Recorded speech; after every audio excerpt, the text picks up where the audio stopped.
Who's that on camera? Oh, it's Andrew on camera. Sorry, I just haven't had Andrew on my vehicle for a while, so I just didn't recognize him. We've got Alex in FC, and then we've got Brian and Mark on the other vehicle. So we've headed back. We're very close to that area where we last had the lions. Oh, what was that? Oh, no, just a bird. We last had the lions this morning. So we're going to have a careful look in this area. There are some trucks on the road going up and down, so they have moved a little bit. We're just going to try to figure out which way they're going now, and hopefully we can find them quite quickly.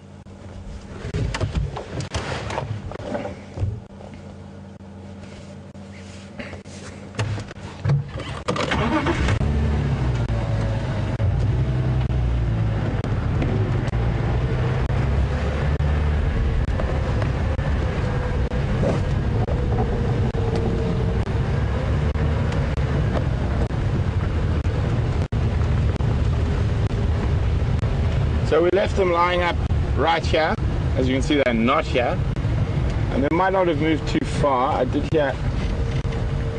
I'm just going to check very carefully in all the shade around here.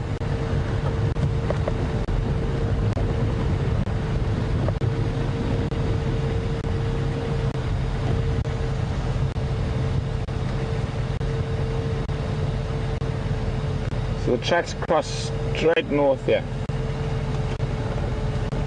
Good afternoon.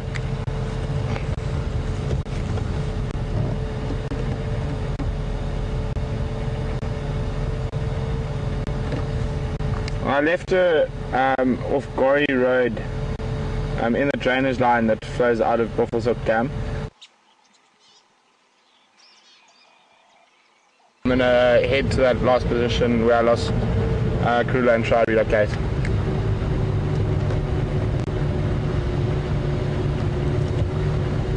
Hey firm, last tracks went into the block that runs between Chelepan, Elephant Skull, Twin Dams and Weaver's Nest. There were no tracks coming out. I checked that whole block round this morning, so I think he's somewhere in that block. He might come out. General direction was sort of southwest.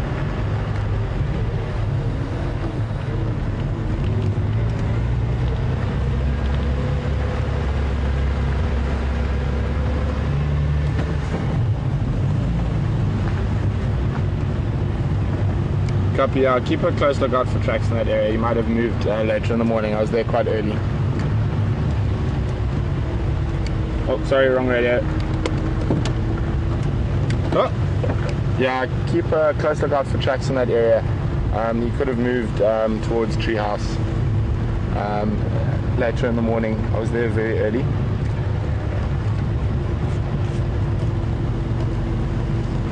And Craig, what was the last update on the Madash? General direction.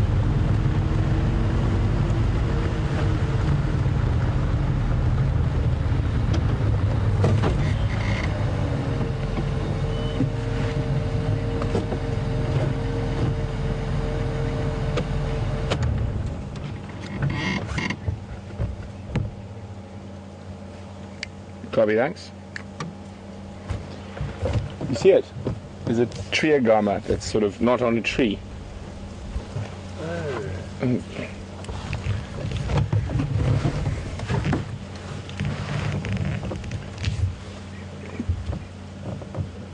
Standing by. Copy, Mark. Good luck. I saw it, now I don't see it. Okay, he's in center. Keep going, go zoom. Slightly to the left. Right, too far, back, down. There he is. Here we go. Female tree agama.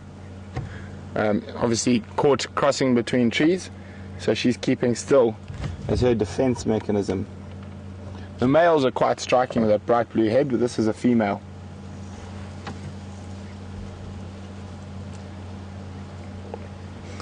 She says it's hot. No one's supposed to be moving around at this time of the day.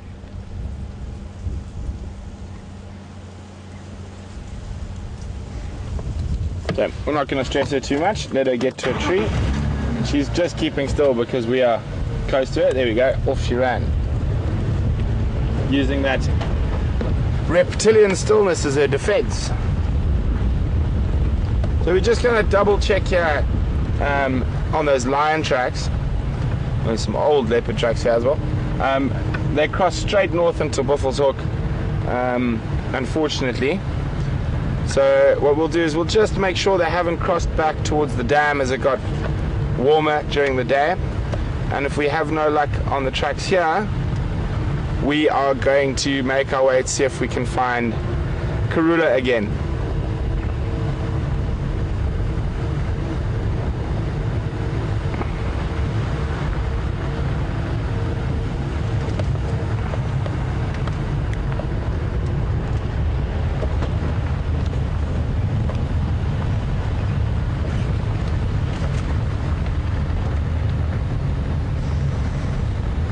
Isn't it wonderful to be on drive? Nice and warm, probably around 33 degrees Celsius, so just around 90 degrees Fahrenheit.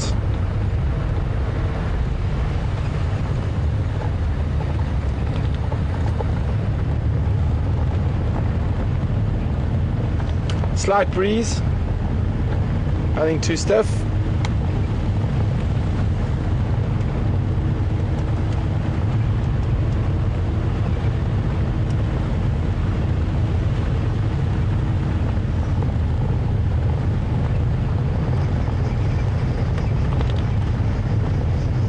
Those elephants making all that noise really changed the lion's mind about heading towards Buffalo's Hook Dam. Made them move in the opposite direction. So unfortunately we've got no lion tracks coming in. So we're going to go look for Karula.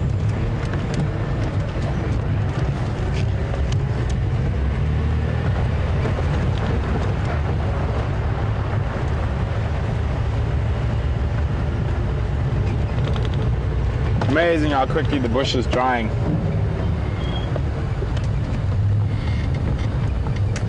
I've got a suspicion we're not going to get too much more rain this year.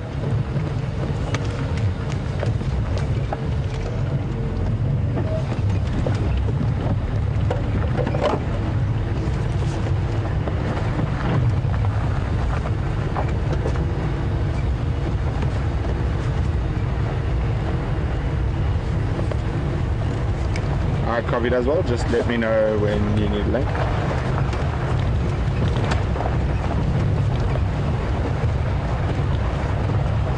Copy.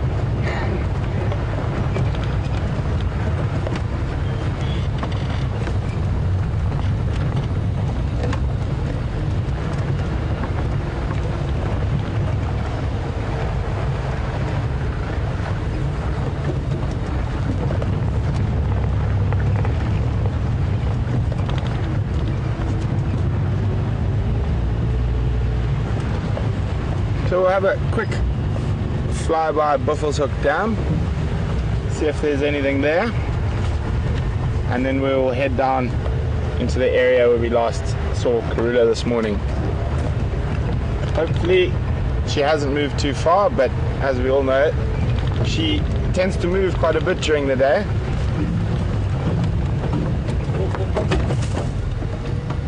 Okay? Yeah. That's a new one. Ellie's.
this is where we managed to cross the drainage line and follow Karula through that really thick bush this morning. It's just off to my right here.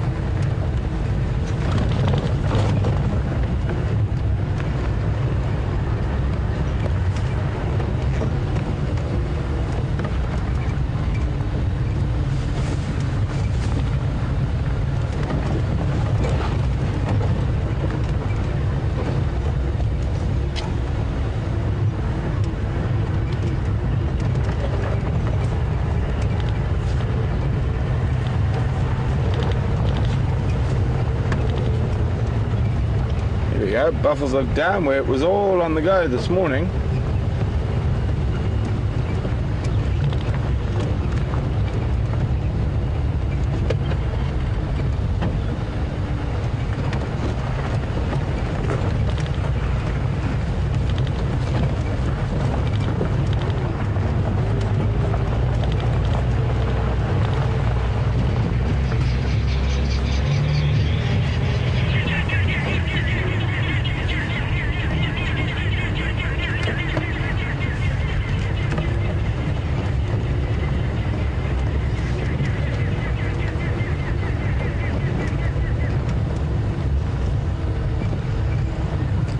So peaceful now. Just a couple of buffalo bulls in the water. Some oxpeckers around.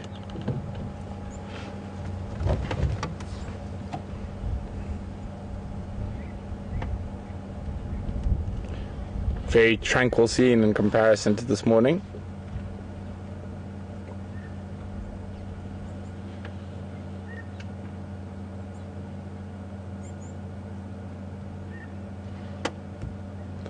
One, two, three, 4, 5, 6, 7, 8. And there were 8 this morning, so all present and accounted for, which is probably a sign that the lions haven't been here, and the fact that they're all still very, very relaxed and not looking too perturbed. So guys, Andrew and I are going to go now make our way to the last area we had Karula. It is quite thick in there, so I might take a walk to see if I can find where tracks went. So in the meantime, we're going to cross over to Mark and to Brian and say good afternoon and see what they've got. Over to Mark.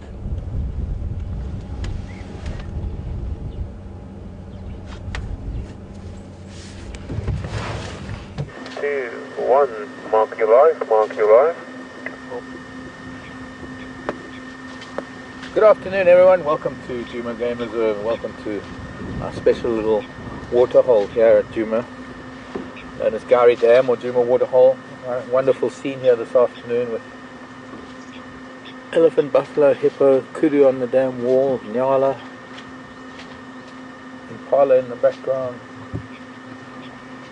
and of course, not to mention the birds, but this beautiful scene that we're playing out now.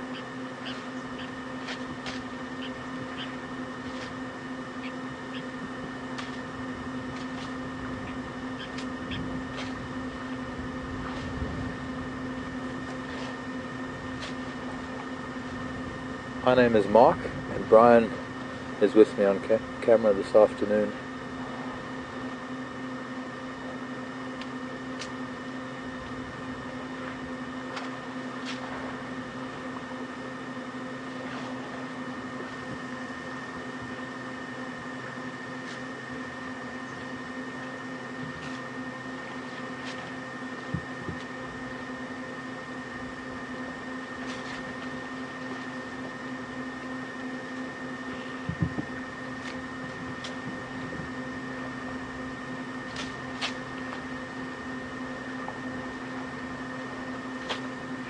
The Ellies were sort of on the southern end of the dam, and they were heading north to the mud spot. They were drinking up close to the dam wall. I suppose that would be down, and the direction of the wind and the activity that goes on, not really much happens in that area other than drinking, so the water stays a lot cleaner up there, and the prevailing wind blows a lot of the algae and a lot of the muck down to this end of the dam, where not only the elephant but the buffalo and perhaps warthog and other large mammals tend to wallow and tend to mud bathe a lot. So this down in this end is the mud wallow area, and for the time being none of that mud really washes into the top end of the dam where they drink from. The water's a little bit cleaner over there. It's a very big matriarch to this little group.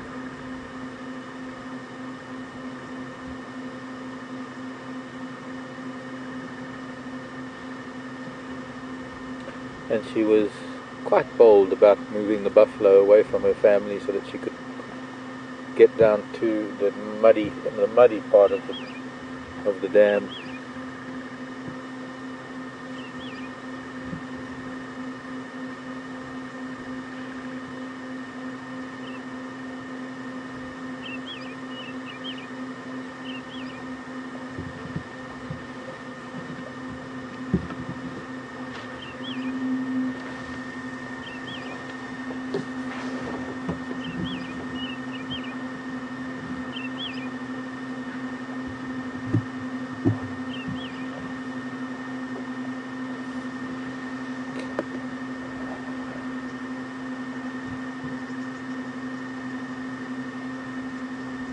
Always got to clean behind the ears.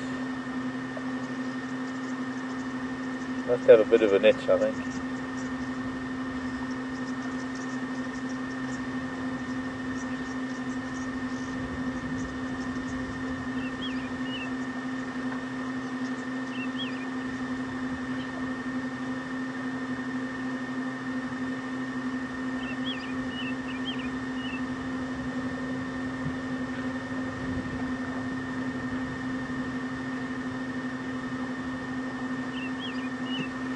Just heard her rumble, I've just heard a vocalization from her, and I'm looking off towards the dam wall, and there's another family of group of Ellies that are coming in.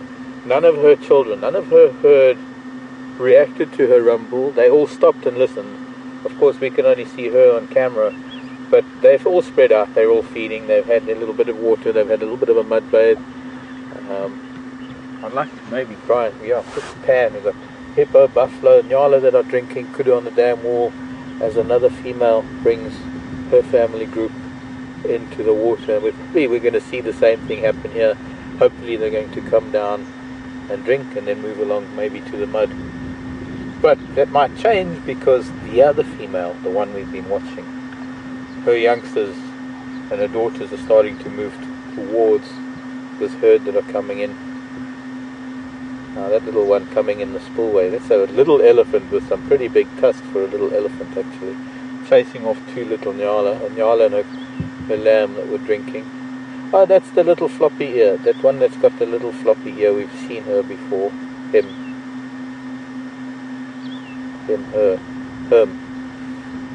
Got the little left, there's another very much younger Ellie, he's got two floppy ears. That's something I need to make a note of actually, because I've been meaning to look up floppy ear syndrome. The strangest thing was when we last had a floppy eared Ellie, a little one with two floppy ears on camera. It was about the same day or around about the same time that there was an elephant at Pete's Pond, maybe a few days later, an elephant at Pete's Pond in Botswana on the Pete's Pond camera. Now, unless these elephants can teleport themselves, or they've got some help from some friendly aliens, there's no way that an elephant is getting from Kruger to that part of Botswana where Pete's Pond is. I think that's Mashatu.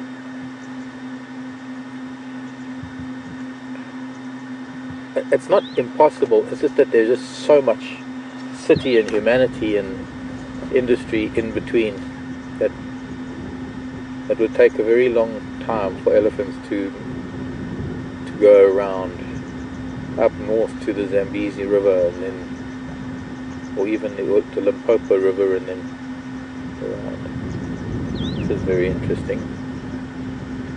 And buffalo's not even showing the slightest interest.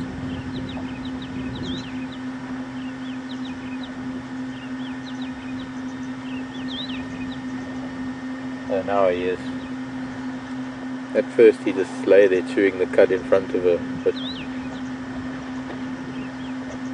just that little movement that she did now, she sort of just moved her body and swayed one leg towards the buffalo. It was just sort of to move the buffalo on. The other family are moving away. They have made vocal contact with this family. They might even be traveling together, just that this cow is a little bit later than the other cow. There could be other reasons too. She's a lower ranking cow in the greater scheme of things, and she has to wait until this cow that's just been here, until she had finished. And that might have been what the rumble was, that this cow that was here rumbled to say, well, I'm finished now, you can come into the water, because very often you'll find that there has to be a succession if they're not always together at the water. So they might be in vocal contact with each other, they might be following each other, but they're moving as separate family units.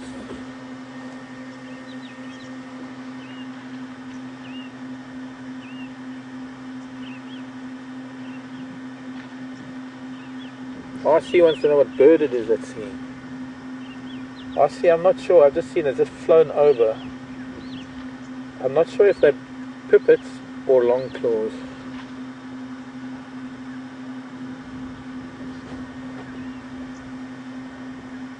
Anything I can hear at the moment.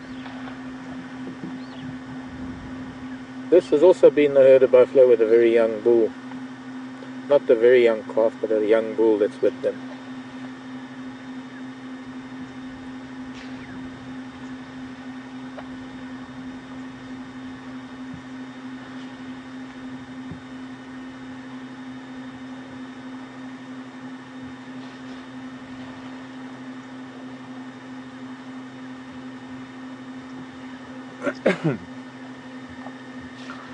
There is so much happening here today. She's trying to chase the heron and the buffalo. Hello, Mrs. Ellie. And the little one. Brian, the little one's doing this. The little one's copying its mom. And of course it is a little boy.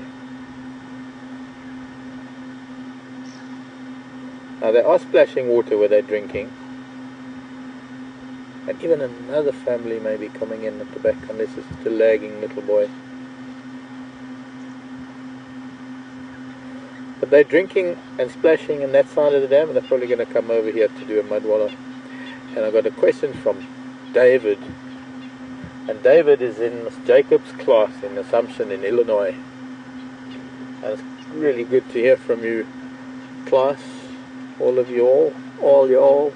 But you don't talk like that up in Chicago, that's all down south, I suppose.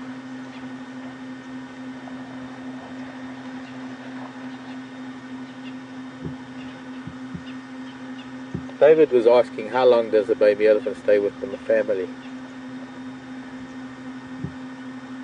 And there are two Nyala bulls sparring, and there are more impala. The kudu have left, more elephant coming. Seems to be the place to be this afternoon. Well, David, the young females, the young girls, the little girls that are in the herd, don't ever leave their mother. They stay with their mom forever, because they then become mothers themselves. They become moms, and then they become the leaders of their own herds. And that's really how these family groups are made up. They're made up of a wise old teacher, like this particular big Ellie that's in charge of this herd. She's going off to have some mud, and then she's got a daughter, who's that one there that we're seeing now coming past the buffalo, and they've got with them their three calves. There's probably one calf of the daughter and two calves of the older mom, and that's that family group. Or it could be that the other two coming in now might also be part of this family. Another daughter and her calf. The second daughter and her calf. But the daughters will always stay together with their moms. That's the little boys that move on and become independent. And that hippo is almost upside down now. But I'm sorry, I'm just explaining things. I don't expect Brian to try and follow everything that's going on, because we'll make you so dizzy with the camera zooming backwards and forwards. But there is a lot of activity here this afternoon. Look at that. Hippo is almost upside down. Feet in the air. And now he's rolling over again, of course. I think he's trying to scratch his back. One more time for Miss Jacob's class, Mr. Hippo. Feet in the air, roll on your back. 3, 2, 1. Yeah. Never mind. So, Mrs. Ellie is now having a mud bath at the same place that the other Ellie did. And I'm sure that this Ellie, that is having this madam, this matriarch of this family, since the matriarch of the other family was talking to her, I'm guessing that they might be sisters. And that once upon a time they were following their mom around, and their mom was the matriarch. And now they've become the matriarchs of their own families. So they don't really stay together all the time, but they do follow each other around because they both learnt all the right places to eat food over all the years that they were with their mom. Because sometimes it can take 40 years that an elephant will be with its mother, following her pathways that she learnt from her mother, and that went on all through the generations. They teach their children where to find the right food and what time of the year to find it and which areas to go, because they have hundreds of miles that they follow, different routes throughout the year for the different seasons.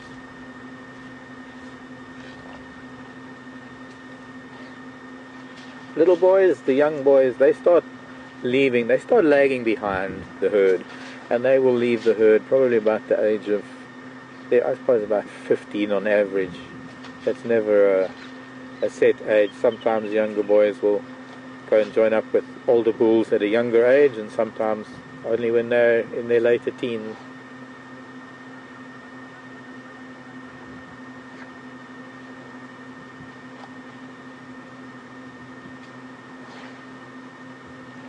See, now this little one is probably about, I'd say, 4 or 5 years old. It still doesn't really have the dexterity, the ability to splash itself like its mom was, or its grandmother was doing. The old lady could pick up mud in her trunk, and she could throw it in the air to land on her back in a very special place. But the little one, by the age of 5, can do a lot of things with his trunk, but he can't really aim the mud at a very certain spot, so he just splashes, and sometimes they just lie down. And she's just asked them all to stop because I think she's listening. She was probably listening and talking to other elephants, and then she makes all the other elephants stop walking so she can listen properly.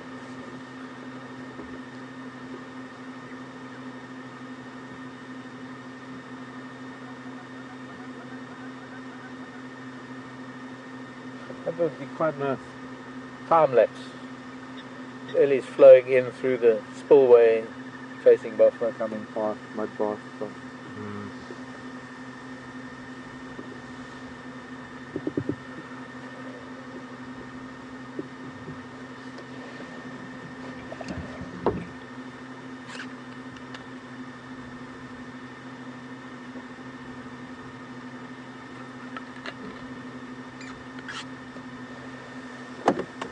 Mention this on the radio.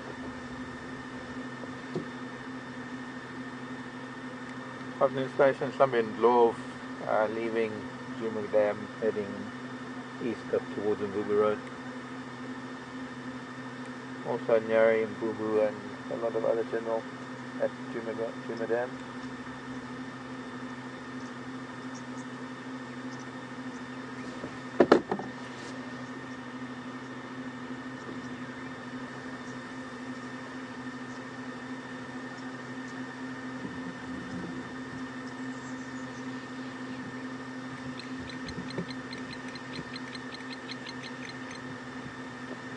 Now we could probably try and go across the dam to follow them. Oh, eagles just come in, frightening everything.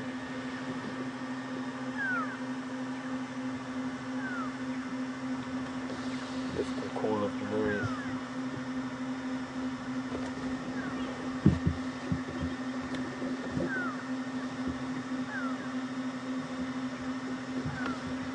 Not sure what it is, can't see from here.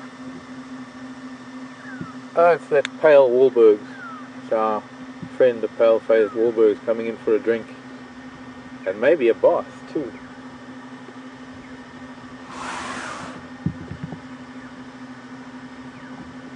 They should be leaving fairly soon, the Wahlbergs.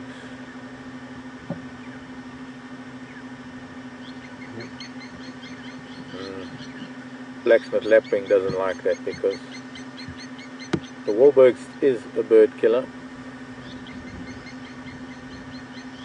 and the lapwing nests on the ground. It has its chicks around the edges of the water, but all the eagle wants to do really is drink at the moment and probably have a bit of a splash.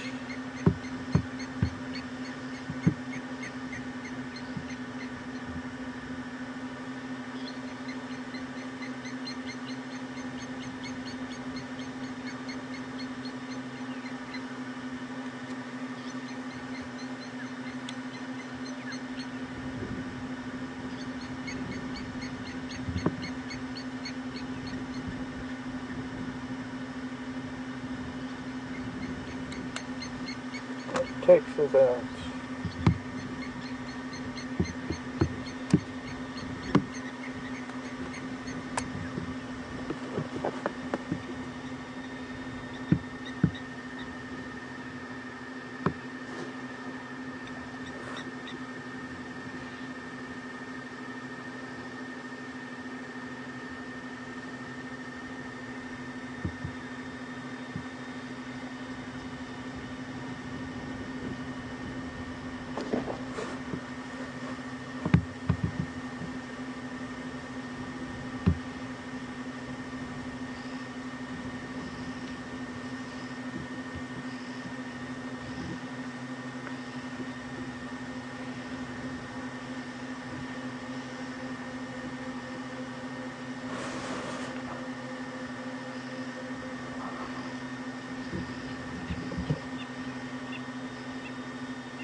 Off it goes. Quick drink.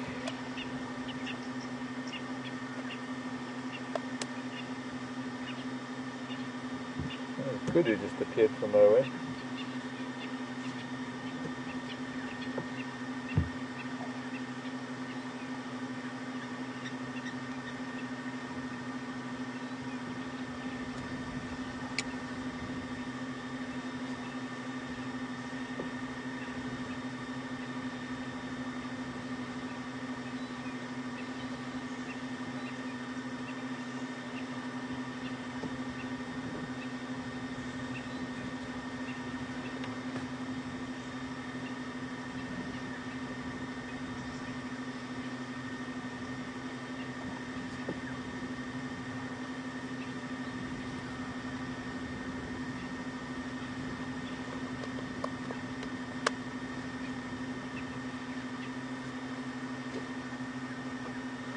Good is drinking. I was hoping that bird would fly.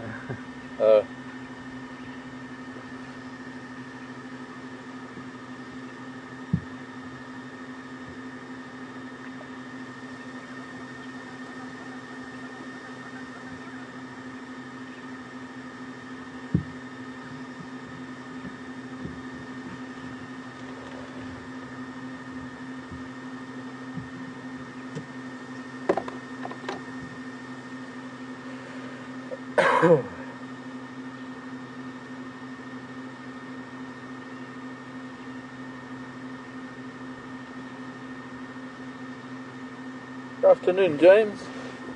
James is asking about the possibility of fires with the bush drying out the way that it is, and I think Scott and Brent might have mentioned that there's not much more chance of rain. Well, I think we've still got a chance of rain, but there's not much chance of growth if there is rain.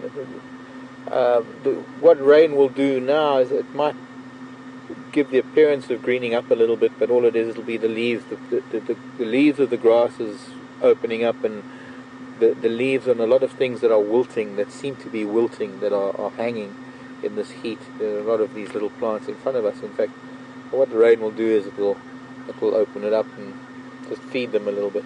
But it's too late to get new growth. It's too late for the bush to get thicker and thicker and to provide a lot of food for the rest of the season. So there is a fair amount of dry grass. We didn't have a great season, or a rainy season, so the bush is not as dense as it maybe can be during a heavy rain. But it is starting to be very brittle in places. And the heat of a fire on a very hot day with a little bit of wind, because things are wilting and because things are folded up at the moment, despite them being green, just the heat and the wind of the fire is enough to desiccate the plants and dry them out before the flames get to them, because there's always a heat wave in front of a fire that does that. It becomes quite intense depending on the intensity of the fire and perhaps to a large extent the time of the day. It can be a very, very hot fire with a heat wave that maybe extends 20, 30, even 50 yards ahead of the fire, so that the plants are drying out before the fire gets there, and by the time the flames get there it's got dry material to burn. So it is at the moment a very critical time going into the dry season. It's a critical time to prevent those things to make fire breaks, and to a large extent there are fire breaks that are slashed with a tractor and a slasher down to sort of almost ground level, so that should there be a fire, the flames drop down to a manageable height, but also that those fire breaks can give easy access to be able to do a backburn, which is sort of start a fire ahead of the fire against the wind, so that by the time the fire reaches that area it hits flame and burnt area already, and the fire that burns against the wind isn't as maybe destructive.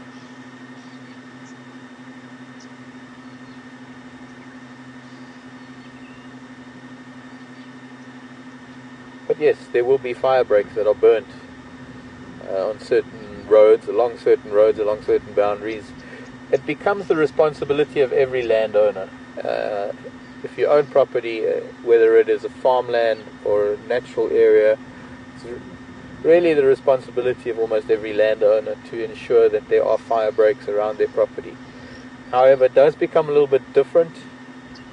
The law, I think, or the motivation behind fire breaks becomes a bit different in the private reserves and in Kruger, because there are different fire management policies, and it has to be managed as a whole as opposed to individual little properties. But it is still essential to create areas that have fire breaks that are either giving easy access to, I wouldn't say fight the fire, but to address the fire,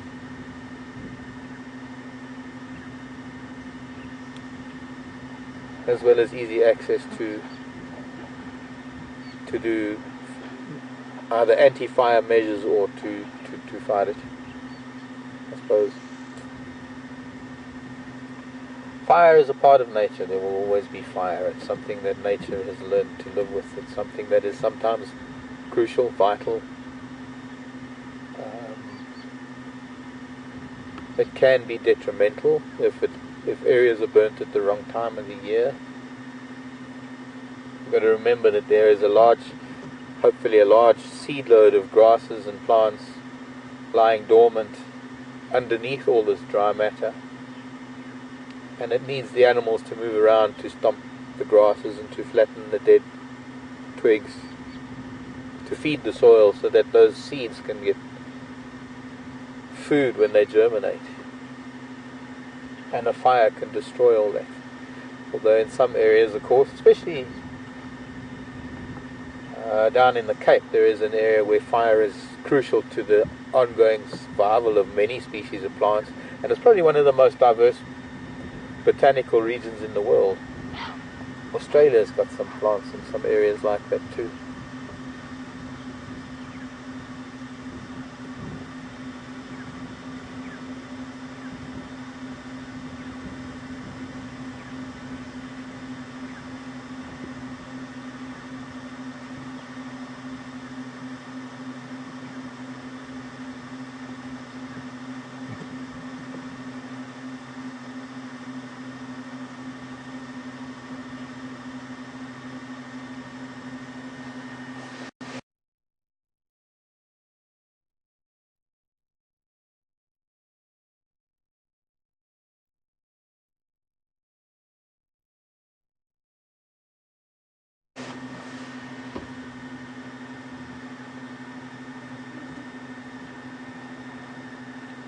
And hello again to David in Ms. Jacobs' class in Illinois. David wants to know if the terrapins, well, David's calling turtles, well, do they bother the hippo? Or the hippo's just tipped them off and has been replaced by an oxpecker. I guess sometimes, David, I think that sometimes, like we get bothered by flies, I think sometimes they do bother the hippo because I don't know if they bother him so much just by sitting on their back, but the terrapins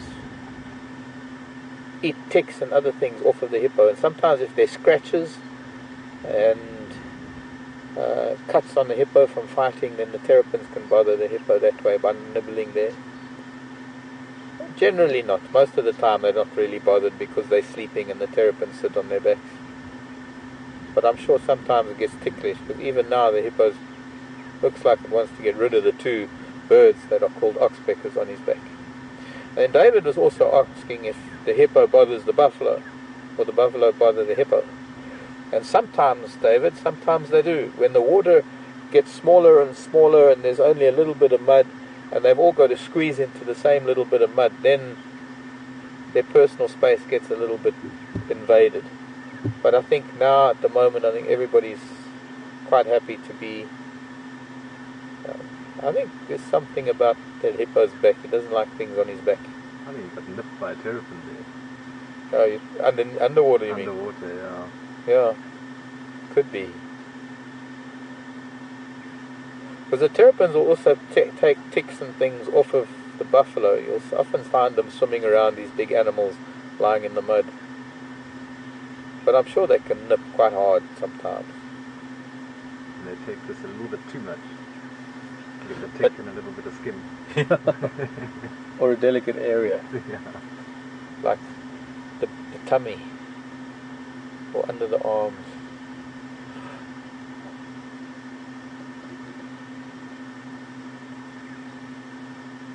Thanks for the questions, David.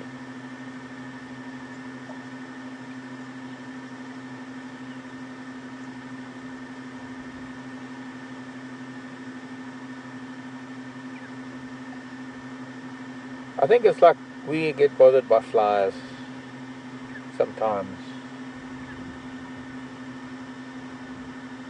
Alright, I think time to go and see what Brent's up to, and we're going to carry on and see what else we can find.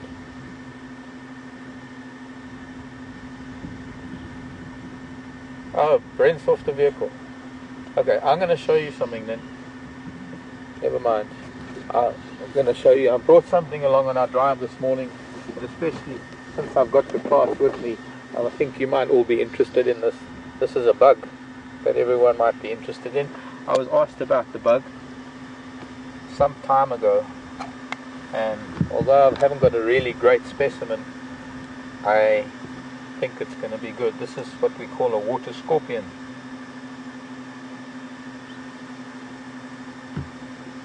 And yeah, it is dead and dried. That's the skeleton.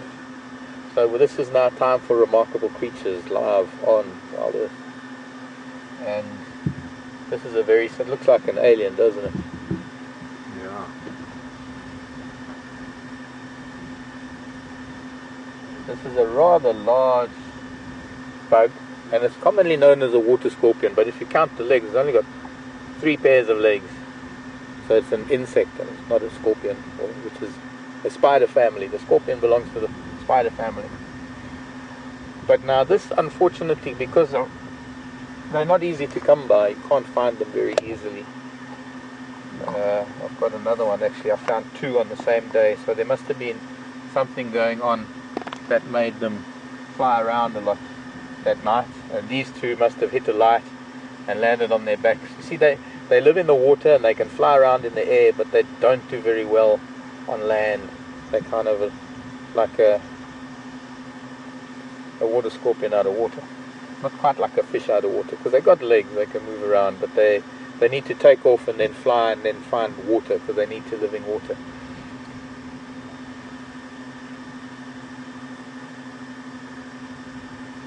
Now what's interesting about the water scorpion is that it belongs to a family of insects known as bugs, And one of the very important things about bugs, and I'm going to need to find something to point out. The wind's blowing. This is so light, it's getting blown by the wind. And I'm going to put it on the black surface. Might be better. Now the wind is still giving me trouble. Okay. Give me a moment. This is going to work. There we go. I need something to point with. Make it a piece of grass. There's a very sharp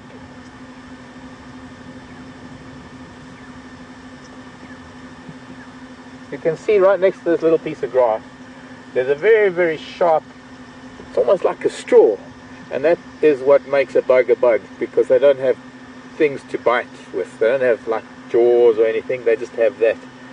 But that doesn't mean that bugs can't bite, because some of them can, and that means that what they do is they just push that very sharp mouth part into their prey.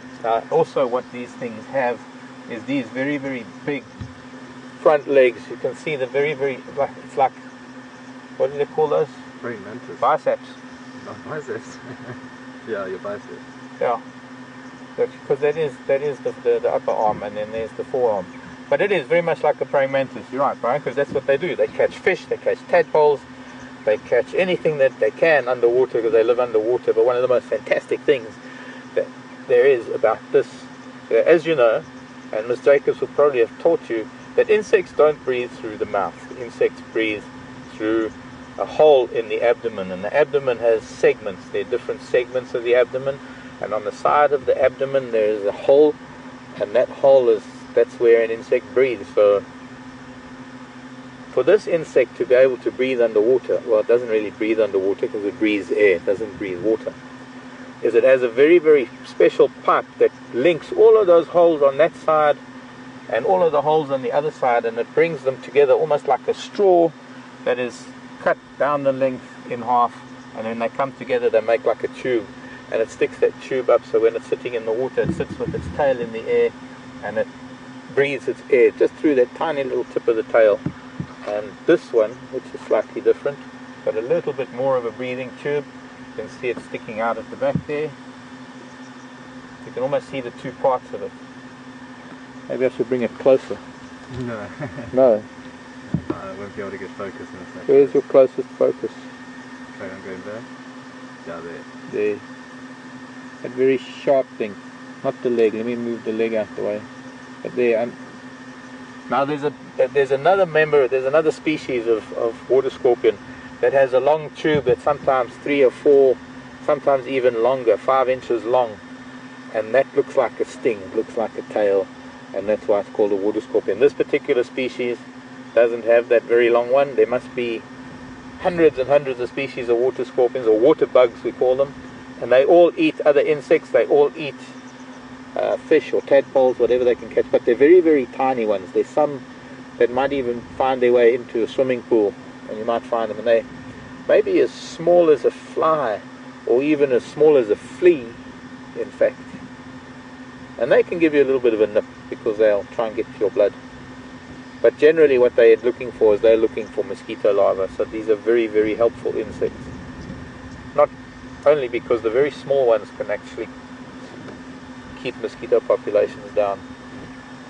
Quite amazing to see one of these insects eating a fish, a fair-sized fish of 2 or 3 inches. So it's quite a vicious lifestyle that these insects have. Anyways, that is remarkable creatures for today. I don't know who it was that asked us about the water scorpion, but there was somebody who asked a while ago to find the water scorpion. Those two I found probably could have been last summer during the rains. There weren't that many insects last summer, but I'm slowly collecting a lot more, because the last of the insects are starting to die off now as we go into the dry season, but we're also getting a lot colder temperatures. You can see these colder temperatures coming in now with the color of the leaves. The leaves are starting to turn yellow and starting to drop from the trees. It's very, very early. We're not even in the middle of March yet, and these things should be happening only around the end of April, going into May, that we start getting this sort of color happening. So we're looking at maybe an early dry season. Hopefully there'll be rain. There's a big storm happening right now, directly behind us, and we might get to see it around sunset. It's right now, it's probably going over Acorn Hook and the mountains of the Drakensberg to the west, and it's moving north, going into the northwest. And that might be an indicator that there is weather that is building up over the next few days. That we might get. All we need to see a storm like that, and we'll show you later, happening towards the southeast, and we know it might come and get to us. But let's carry on. Maybe we can find some live, living things now.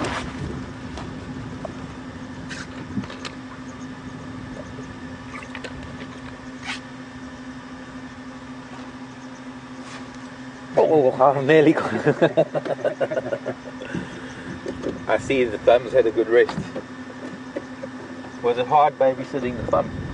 Not really. Not really? He's quite well behaved. I thought maybe he'd go a bit wild.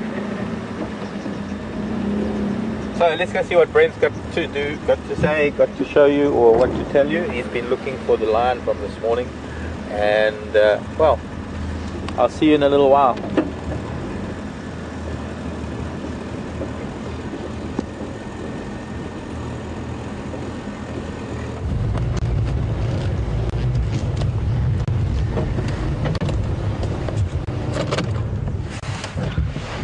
Welcome back, everyone. As you can see, I'm sweating a little bit. Karula the Queen is giving me a run around. I've been up and down the drainage line. I can't seem to find tracks. I went back to the last place we saw this morning. Really difficult. Lots of thick grass, no real clear patch to see tracks. But don't worry, I haven't given up yet. So we're still in the area. We're still working the block, checking all the roads around. Possibly she might have crossed out and we missed the tracks. But I've still got a good feeling that we're going to find her. I just have to work a little bit harder.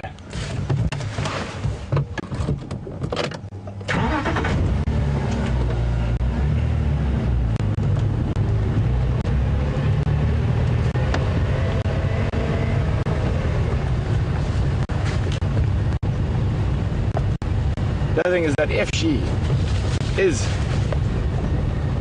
I mean, if her tracks don't come out, she's in this really small block that I've walked twice, quite big sections of. But the thing with a leopard like Karula, she could be sleeping in one of these thickets and just not even lift her head as I walk past, and I'm not going to see her really unless she moves. I just got a feeling we should check Inyala Road North. As I said to Andrew, we started off down there and I was like, no, this just doesn't feel right.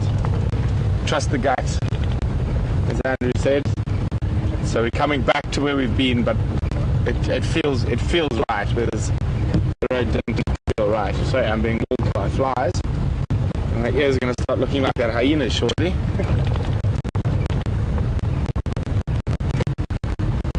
Okay, so she went into this drainage line that was coming out, but we can't be coming out.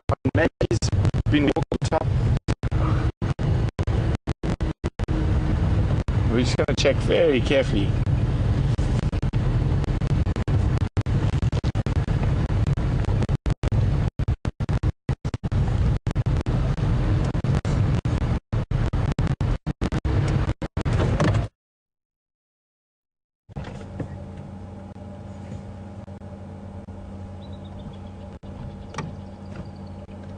The squirrel alarming, but he doesn't actually sound that stressed.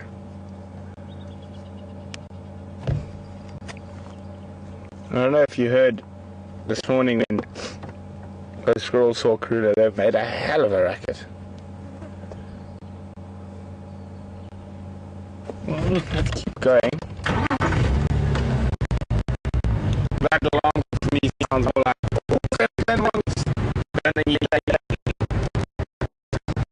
there was a Shanghai tracker I worked with, actually on a shoot for a travel channel show, and then big squirrel. Oh, hello, little kudu. So he could tell you, and he was right almost 80% of the time when I heard a squirrel alarm calling it. Yeah, no. That's a bird. It's alarming at an eagle. Sure enough, you'd look around and you'd see a bird of prey. And then you could say, oh no, that's a leopard. We must go check that one. Amazing. Man who can speak squirrel. Well, I don't...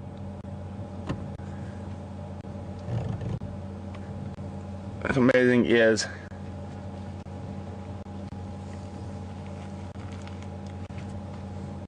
Radar dishes. Constantly scanning. And they've got the extra alarm system and the oxpecker on them.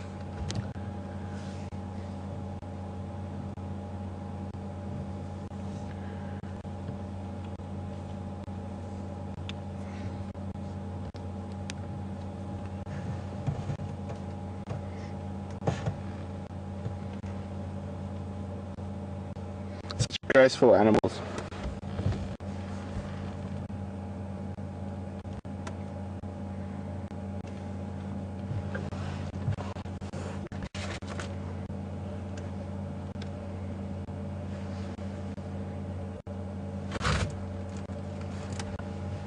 Oh, look at oxpecker gleaning for ticks. It's amazing how these little combs in their beak, they manage to run through the fur.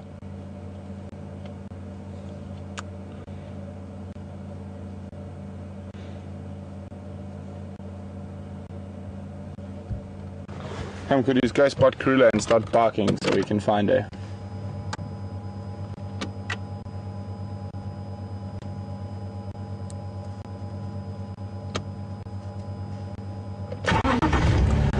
Okay. That's still good. It's not there.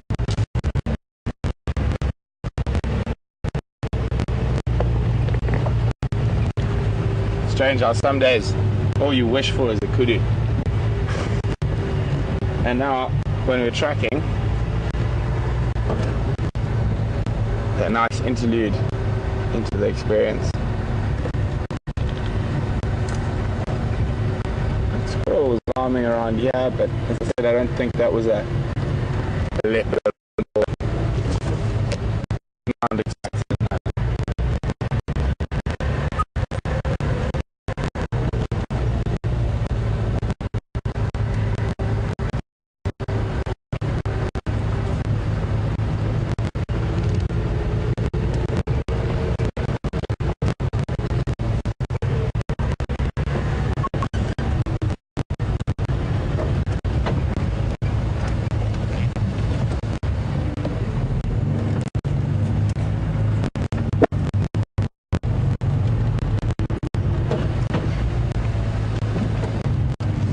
Shaking all the trees, you never know, you might get lucky with a leopard up a tree.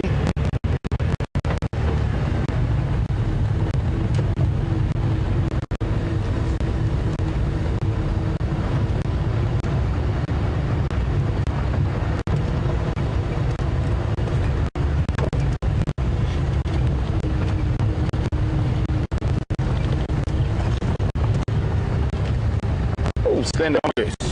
Just jumped across the side. See if you can see him.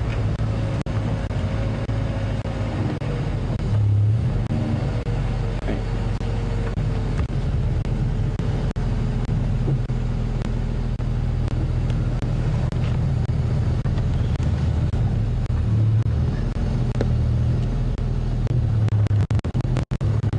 Checking this drainage line.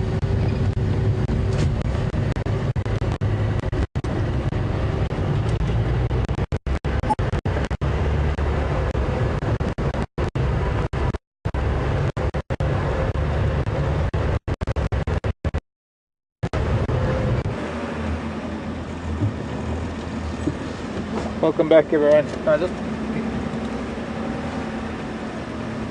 been out looking at some leopard tracks. I was here this morning and these tracks weren't here this morning. I just want to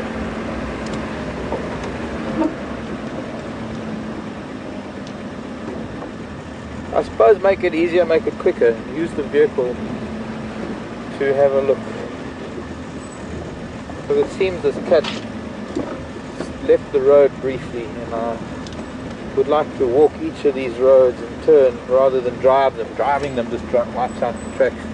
There's a lot of footprints here. Somebody was walking up and down last night, so these tracks should be on top of all of these footprints. Just another way, just another point that I forgot to mention. Looking at that insect earlier, I mentioned that there's a bug, and it is one of the few aquatic bugs. I think there are more bugs that live above ground, above the water. Only one type of insect known as a bug, that particular type of insect, that has a shield shape on the back. We also get bugs that are known as shield bugs, but they have those mouth parts. They are not beetles, they're not anything. It gets confusing because in a lot of countries, a lot of people call everything a bug, and that's not really correct because there is only one kind of insect known as a bug. I didn't want to get too confusing with things. I think this cat came along here. I might have headed.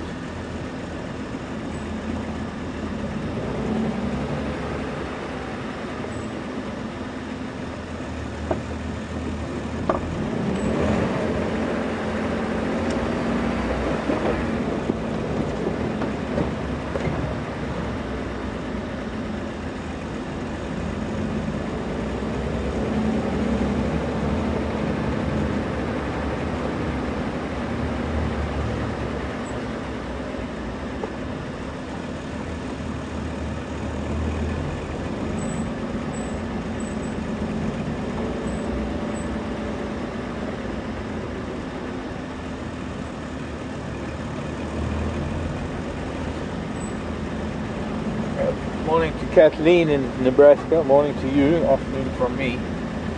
Kathleen in Nebraska wants to know if there are any villages close by that have cattle, breed cattle for food. Kathleen, outside the reserve there are several villages. In fact, towards the western edge of the Sabi Sand, in the northwestern corner, or rather, sorry, I suppose you could say northwestern corner. There most certainly are. There are villages and communities right up against the fence. But here, the closest village is a few kilometers away from the gate to the Sabi Sand. Kathleen wants to know, how do they keep predators from attacking their livestock? They're not only cattle, but they have goats, they have pigs, they have dogs, cats, geese, ducks. Oh, not many geese and ducks, mostly chicken. Generally the fence of the Sabi Sand, it's a standard what we call a game fence. All game reserves, national parks, wildlife areas, particularly wildlife areas of the big five, especially animals like elephants and things. There is a standard fence that has, or a standard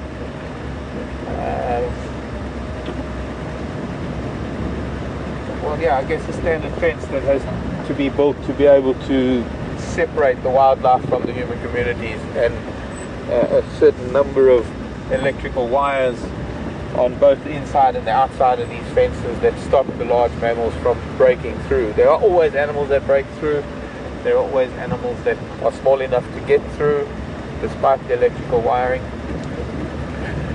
Leopard know how to jump over the fences, especially where there are trees near the fences, and there is a real problem. There is a reality that every now and then lion or leopard do break out, and they do claim some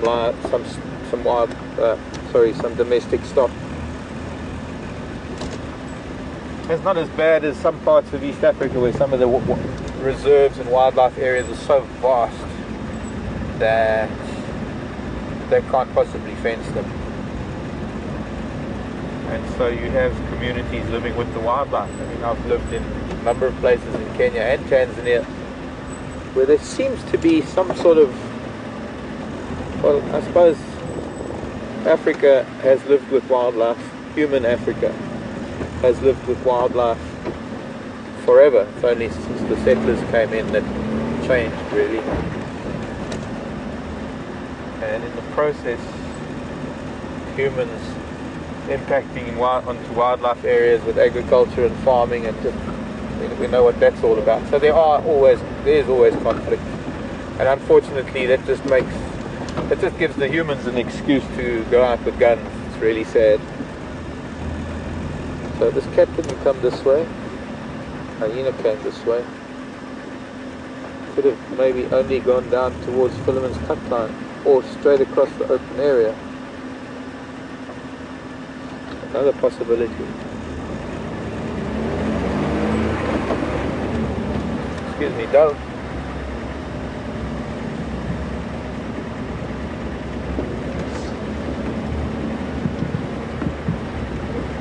For the most part, the animals avoid the human areas. Well, I wish the humans would avoid the animal areas, because that's why we've got a poaching problem.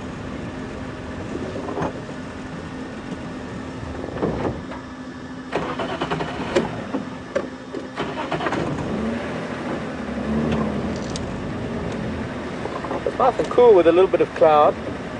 This big storm that's brewing over the escarpment.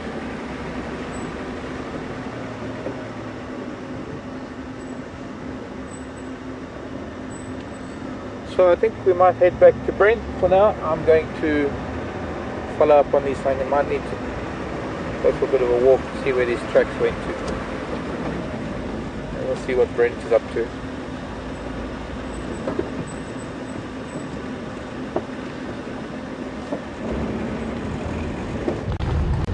Fine.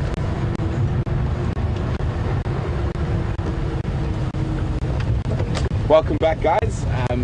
Andrew and I are still on the hunt for Karula. We're just doing a bigger loop in case I missed some tracks. So fingers crossed. If we don't get any luck now, I'm gonna actually head back down towards the Twin Dams area and see and follow up around where I left Djuma's tracks this morning. Yeah, but hopefully in the area we've been.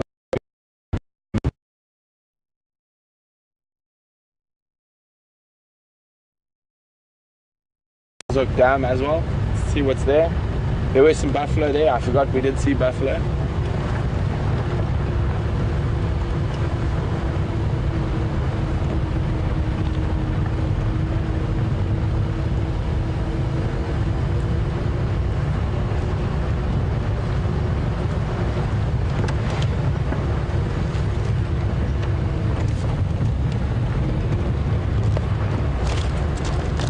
So I'm just looking to where these guys, wow. I don't think those lines would have gone that far.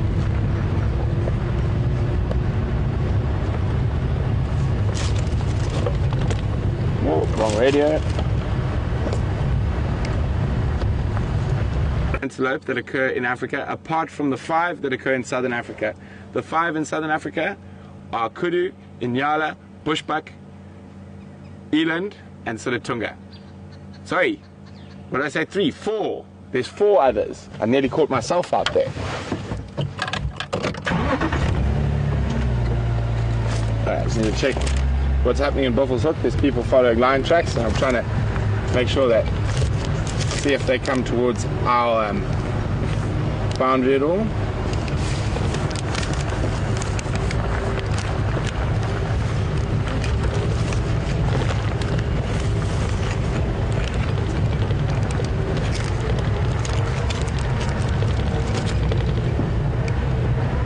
Mark 2 copy.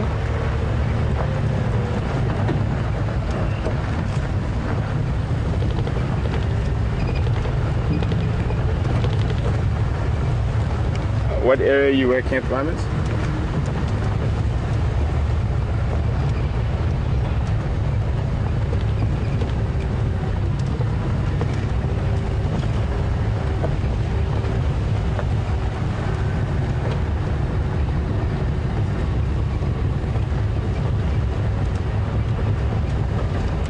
What area are you working at the moment?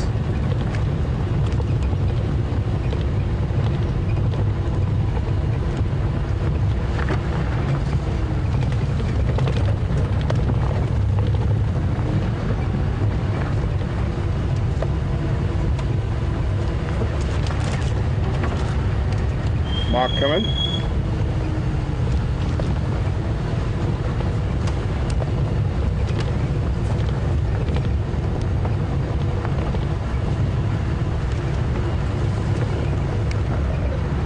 It went from Chelepan, almost directly south, into the block. He crossed the road. There was only a very few tracks on the road before he crossed into the block.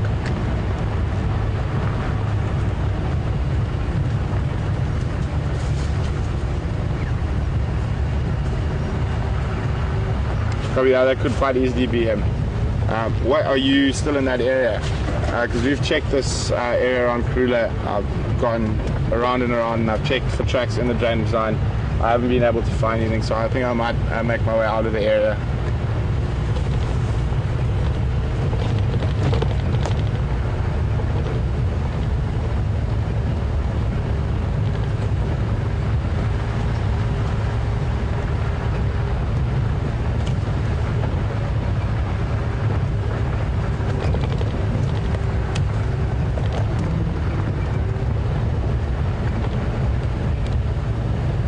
Okay, copy. Confirm you're gonna keep checking on those tracks.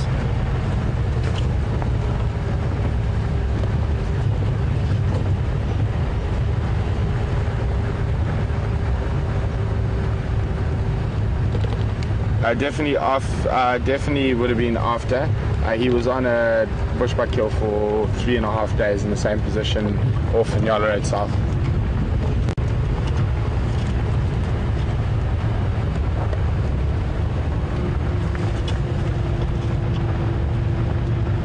Okay, sorry, Alex, back with you. I was just chatting to Mark on the radio.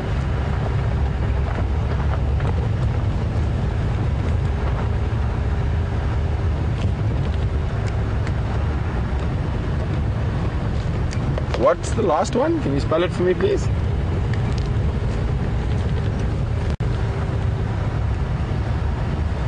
Gemsbak.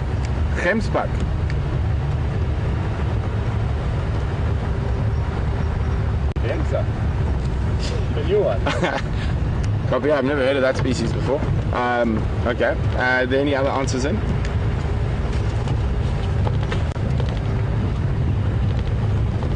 Copy, I will stop now when we get to Buffalo Dam. So just give people a little bit more time.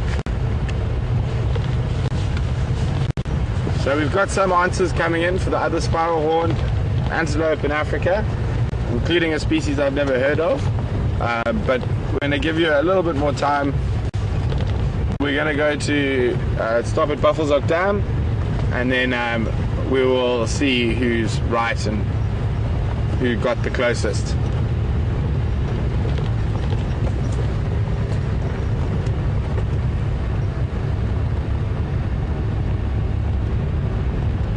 Come on, Karula, pop out on the road. Be nice.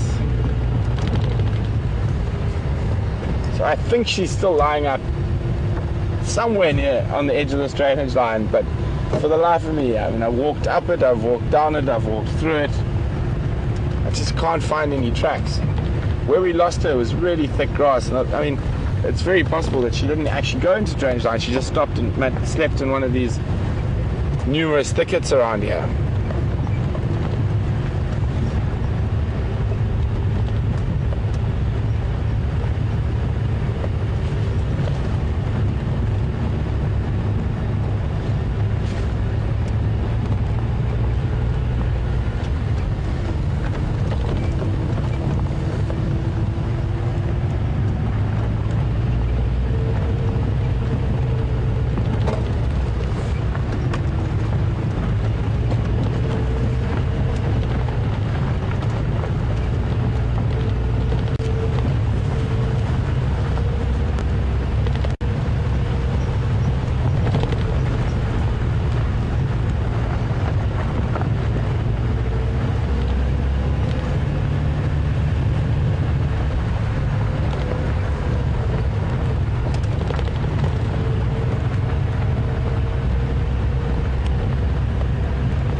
kunnen een keer, heb je dit back als je was ook daar was. Really down and there's no tracks.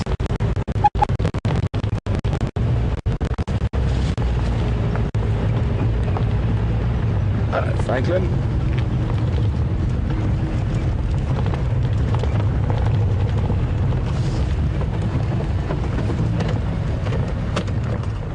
Okay, we've arrived.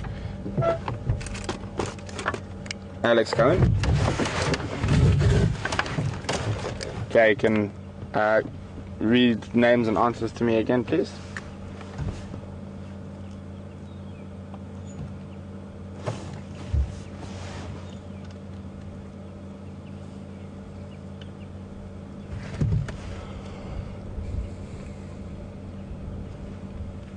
Jessica and Sally say Bongo, Sitatunga and Gejemsa. Okay, one is correct. Sitatunga is one that occurs within Southern Africa. Bongo is one of the ones missing. I'm not sure what a Gedemsa is. Maybe if someone can send a picture to Alex and he can try to describe it to me. Anyone else?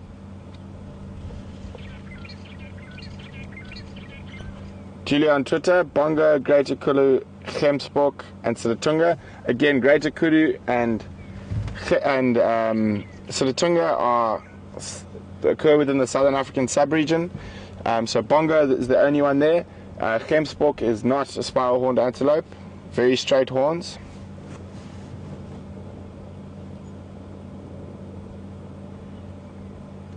And that's all the answers we got in. So, okay, the spiral-horned antelope that occur out of the Southern African sub-region. I'm not getting funny with subspecies and stuff like that, but complete separate species is Bongo, which everyone got right. The other one is Lesser Kudu, which is a different species to Greater Kudu and only occurs in East Africa. The other one is Mountain Inyala, which is endemic to Ethiopia. And the last, but certainly not least, is called the Lord Derby's eland, which lives in Cameroon, Central African Republic, and yeah, I think that's there. CAR and Cameroon. Maybe a little bit into Southern Sudan. I'm not 100% sure, but I know for sure in Cameroon and Central African Republic. Those are the other spiral-horned antelopes in Africa. Hello, Hippo. So he's quite happy not to have all the elephants frolicking about in his little pond.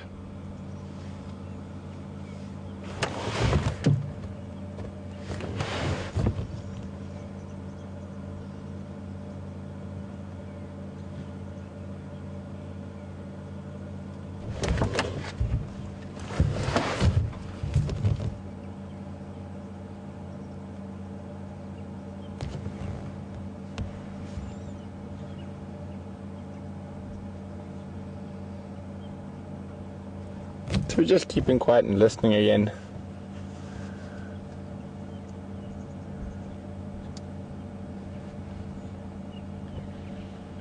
But I think we have tried very hard in this area. I might just take a break from the area now, head a bit further east, and then come back when it gets a bit darker to see if Karula comes out of the block.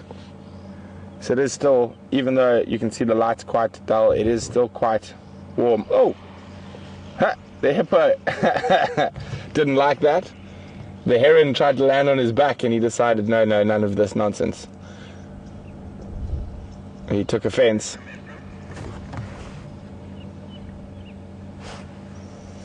It's amazing, there's only one hippo bull in here now.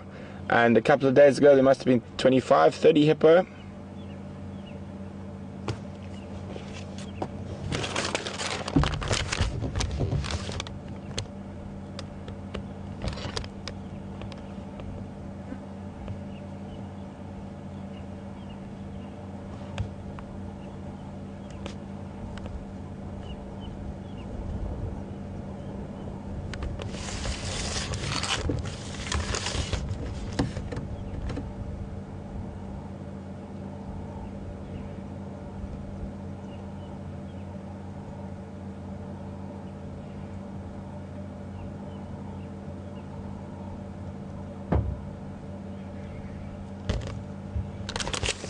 Okay.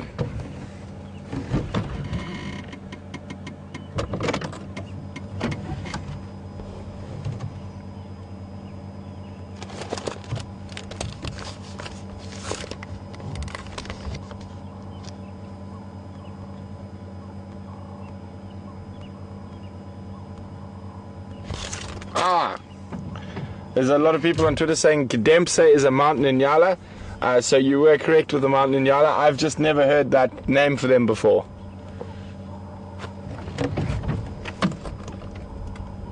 So as we're going to leave the buffalo and the hippo, and we're going to head back towards the Buffalo's cut line and go down towards our eastern boundary, cheetah cut line.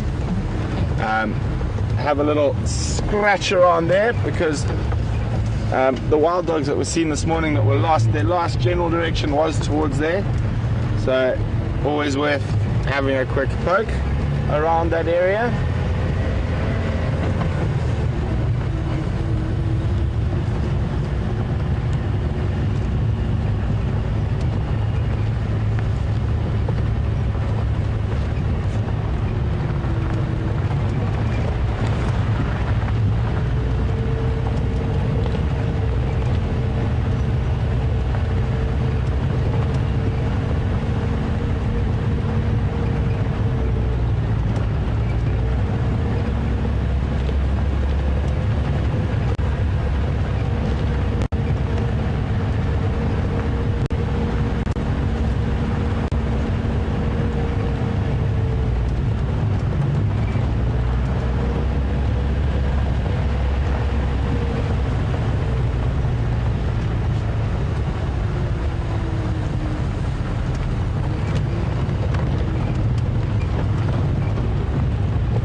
Good afternoon, Becky. Welcome on Drive.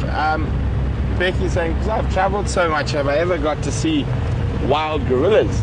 I have, Becky, but not the mountain gorillas in Rwanda, Uganda, and Congo. I spent a year in the Central African rainforests in a country called Gabon. So I saw gorillas quite a few times in the wild there, but those are western lowland gorillas. And we were operating in an area where those gorillas had never seen people before, so it was quite fascinating. Actually, one of the jobs I had there was to look for gorillas. So I've been quite lucky. I have seen quite a few in the wild.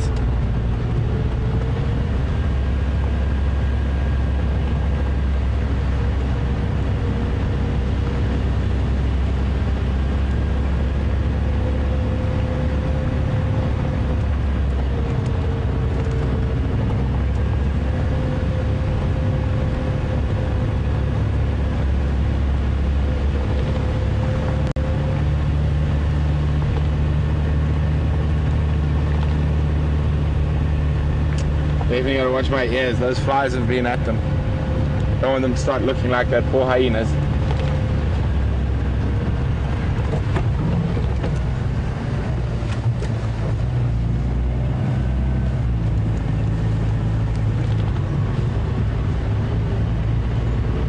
Who's Lord Derby? Lord Derby is who the eland was named after. I'm not 100% sure. He probably would have been the first person to shoot one, or European to shoot one, because that's how you used to name things in those days. So like Burchell's zebra, although Burchell quite interestingly was one of the only naturalists who didn't do his own shooting. So even though lots of things named after him, Burchell's zebra, Burchell's kukkel, and quite a few insects, and I think even a bat. Starling. Burchell starling, another bird, well done there. So Burchell actually hired two Cape Malay staff members to travel with him through Africa.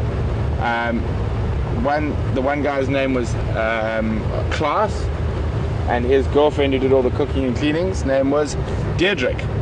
And in honor of all the work they did for him over the years, so Klaas used to do all the shooting for him, and Deirdrick did all the cleaning. two of the birds he described. A class's cuckoo is named after his sort of 2IC in camp, and a Deirdre's cuckoo is named after Klaas's girlfriend. He did all the cooking and cleaning.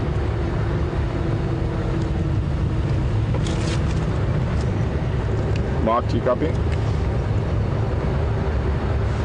Alex is trying to get hold of you on the other radio.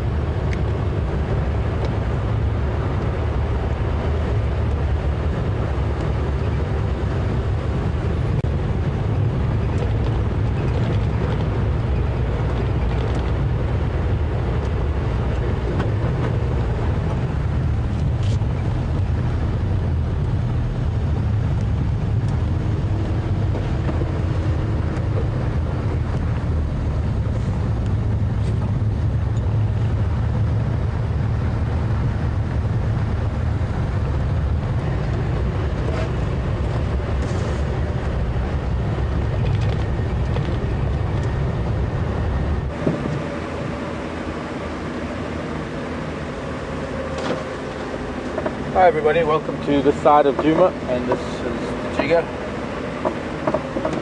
My name is Mark with Brian on camera, and I was following up on some leopard tracks, but I've lost them, and I need to go back to that place where I lost them, down in Philemon's Dip. I haven't seen anything. I thought if I came past Treehouse Dam, I might find that he'd come to Treehouse Dam, but he hasn't. But for now, with you, I don't want to leave the vehicle and go off walking, so see if I can pick up some more tracks somewhere.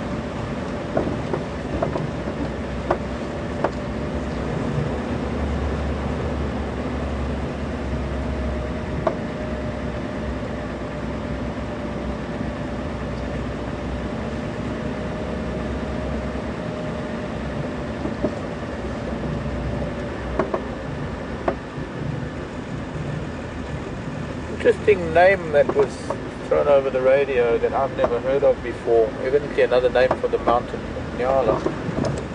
What was it? Cadenza or something? That's the one. I think that was the one. Sounds like something like that. Never heard that before. I'm wondering what language it is and who found it. Strange that I've just never come across that name anywhere before. Or if it's another language. Or if it's maybe just a colloquial name where they occur up in East Africa, I think Uganda, Ethiopia. Maybe not Ethiopia. Uganda, I think. I'll need to check my memo book. I think actually Jonathan Kingdon has some alternative names. Alternate alternative.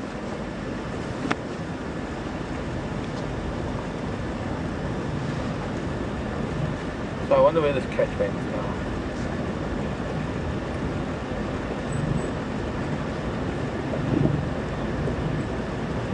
Okay, let me have a look quickly. Try and read and drive at the same time. Kudu Eland.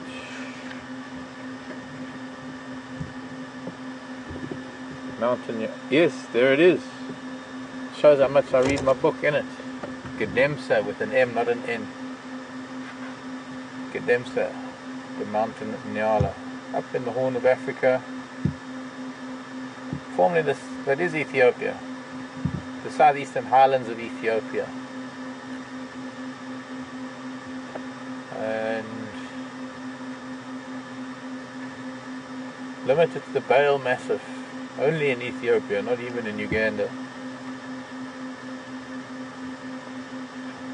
Flourishes best in a mosaic of high altitude woodland, bush, heath, moorland and valley bottom grassland. Interesting. Very interesting.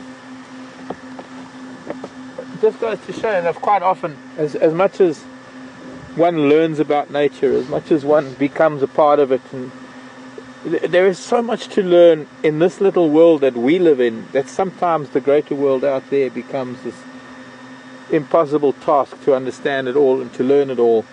And even though I've known of the mountain Nyala, I don't know anything about them. And I only know that they are members of the tragolaphids. I know that they're members of the spiral horn antelope family, and that they are limited to a very small range. I thought it was sort of Uganda, Ethiopia, but it's not. It's only that little spot in Ethiopia, and obviously quite a threatened species. But because it is just so far out of my range, and so far out of the realm of my possibilities of being there, that I guess I haven't learned anything about it in any way. But I learned something new today, thanks to whoever that was that sent in Gedemsa. And there's been in my book all along, a dog-eared book that I've been reading for years, paging through.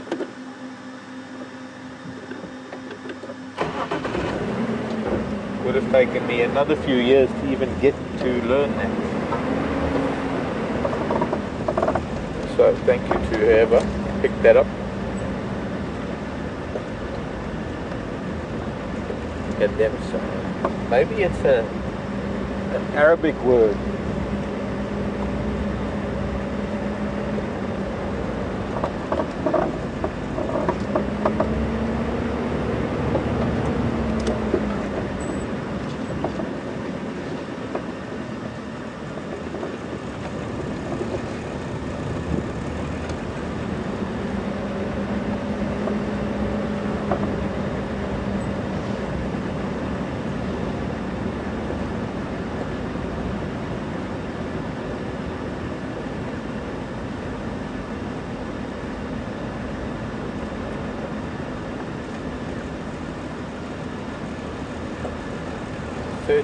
Lord of Derby,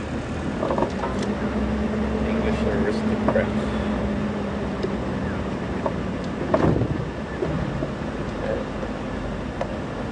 Thomas Gray, the English naturalist, named the Derby eland after 13th Earl of Derby. Thanks. John in England? No, you asked.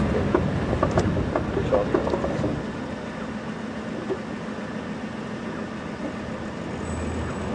So, cat didn't come out here. Cat didn't go there. Cat didn't go south, east.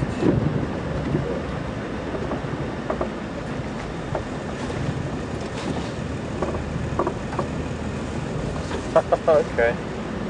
Thanks, Sharon. Sharon is my living encyclopedia in Austria. The caldera in the highlands of Ethiopia. Probably the mountain nyala named after the area where, I suppose, maybe they were first found. Perhaps. Caldera being an extinct volcano. Crater. If I'm not mistaken.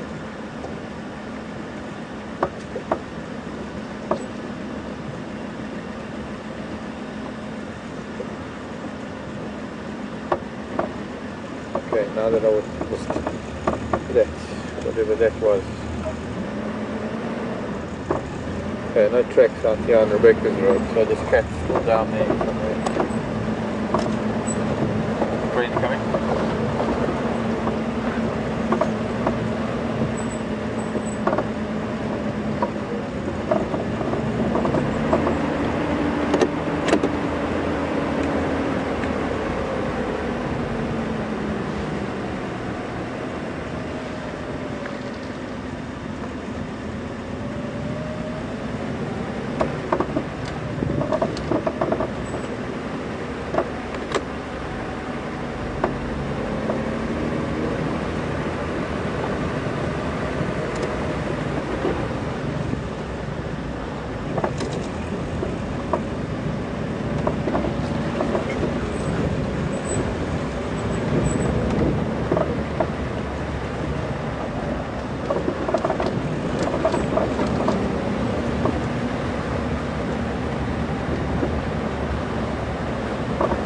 Get to follow up on my original task this afternoon, and that was to try and get to see if we could find some wild dog tracks.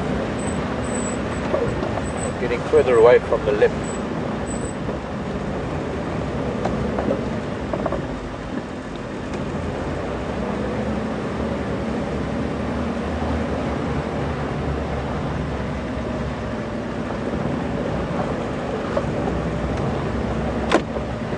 Brent coming? Where are you at the moment?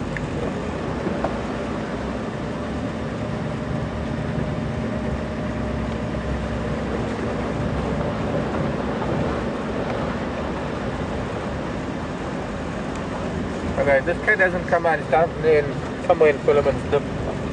I've been on a big loop, can't find any tracks coming out anyway.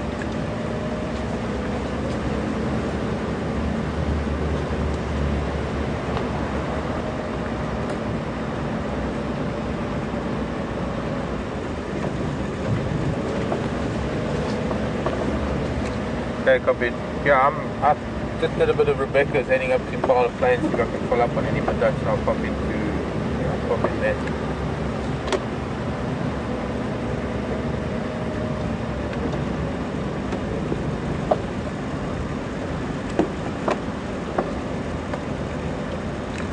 I'm pretty sure it's in that drainage line from Philemon's Dip going down towards Chillipan.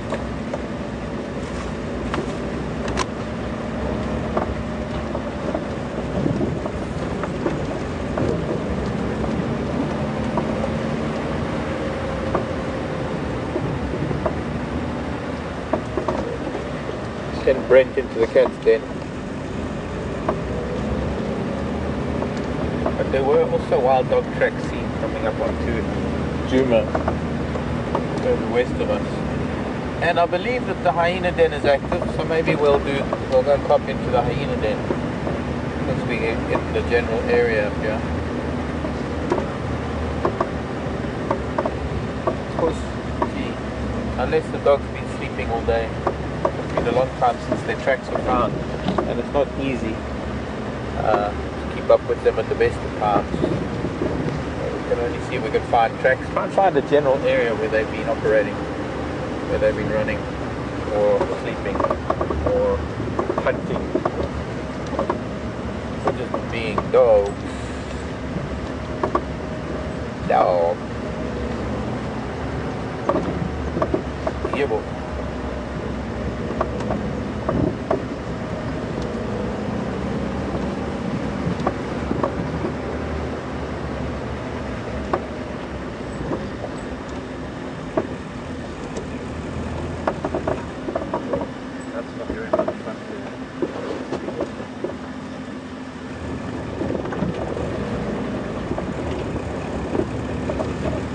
Mary. Hello, Mary. No, the name of that book. Unless you can't hear something rattling on the door or trying to identify a knocking noise apart from a squeaking noise. Mary wants to know the name of the book we've just been looking at. It is Jonathan Kingdon. This is a beautiful snakeskin. He says getting distracted as he always does. Beautiful snakeskin. Jonathan Kingdon is a renowned mammologist. Let me show you before I go and have a look. I'll give you the ISBN number. Where did I put it?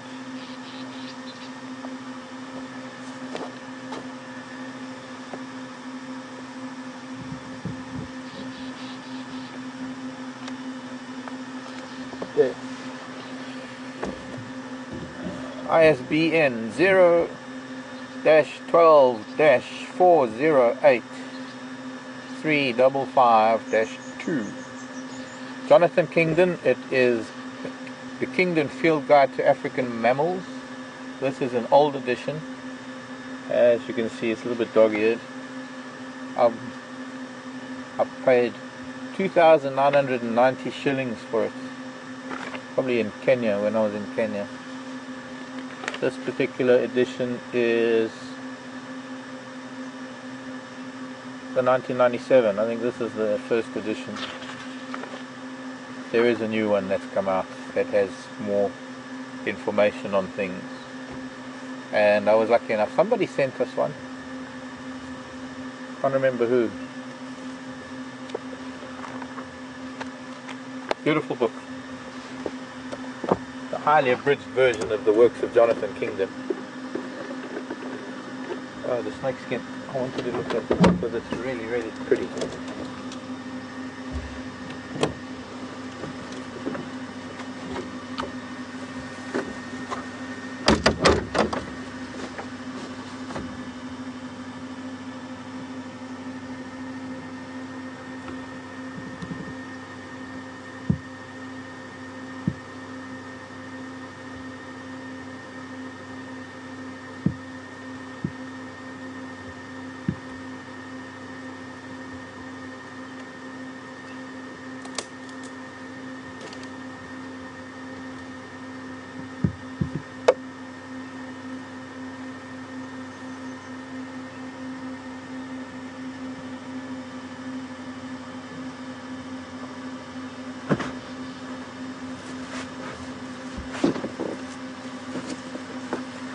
the snake, when it sheds its skin, it's like pulling off a sock. It would have started at the head, and it would probably have used this little spine over here. This is from the sickle bush. It's a dead branch from the sickle bush, very, very dry. It's even got parasites inside. That's why it broke off so easy. Parasites, actually wood borers that are inside. Sorry Brian, try and keep it still. Let me put it here on the steering wheel. Got a black background. But it probably would have used this spine over here to just hook the upper lip of the skin and peeled off from the head, and the snake would have moved around the branch. This was wrapped around it like that, and it would have been peeling off like a lady would peel off her stockings. So it's not a very big snake, very small scales. Doesn't mean that it's a small species. It could be a baby of a larger snake. The snake comes off, the skin is shed. It's a little bit wet and very, very soft, and then it dries out a little bit. So this is now dried skin. This is probably very fresh, probably in the last day or two, because it's the entire skin. There's the tail. Looks like a female snake because it's got a very small, short tail. The males have longer tails. This is the underbelly. Try and see if we can see anything from the head. As far as the shape of the head is concerned, not very easy. Sorry, I'm taking it out if I need to look closer. I don't know, I'd have to count scales. I'm not seeing any markings on it at all. And I'm not recognizing. It would have been a very smooth skinned, or rather smooth scaled snake. Very narrow. So possibly something like a juvenile marbled or variegated bush snake. Probably one of the harmless snakes. Very pretty skin though. Needs to go inside the reptile book for preservation somewhere amongst the snakes. One of these days, if I get around to it, I can count the scales across the back or the scales on the head and get some idea of what type of snake it was. Easier said than done, to admit.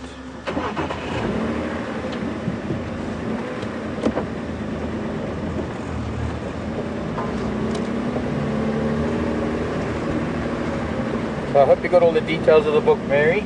Very interesting book about African mammals.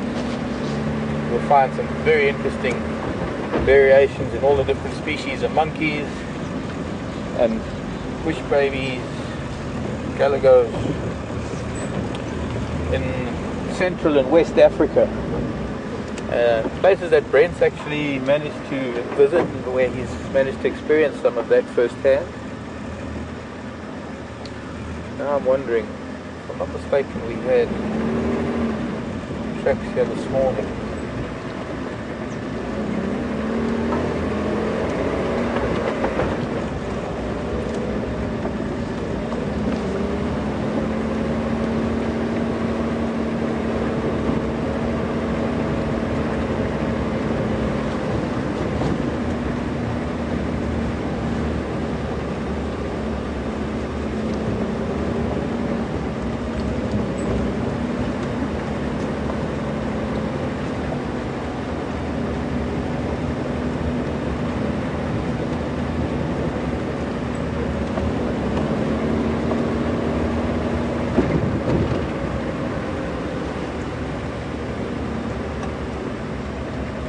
Any station with a PC Kayans always sharing anything on the radio. But the repeater's gone.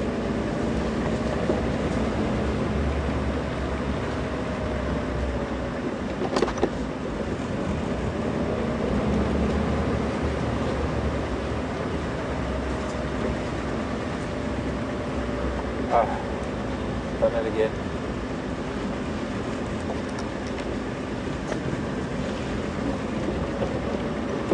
Sorry Alex, if you're talking to me. I'll get out of the car and I forget to plug in my earpiece. Any station with the PC Cry on Zoe?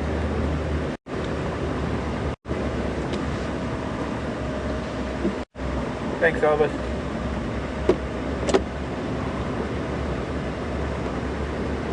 Thanks, Uncle.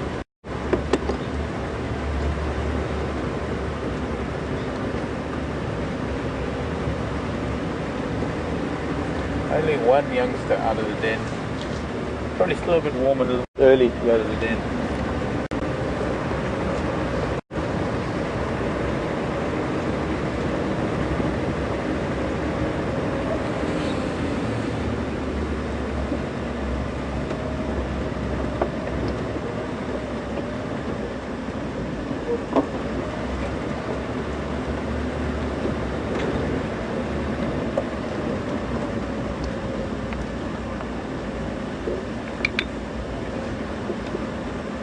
Look at that beautiful sky.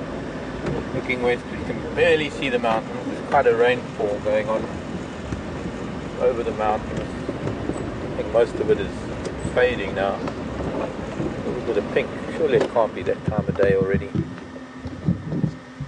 It's hard to keep track when there is this big cloud above us.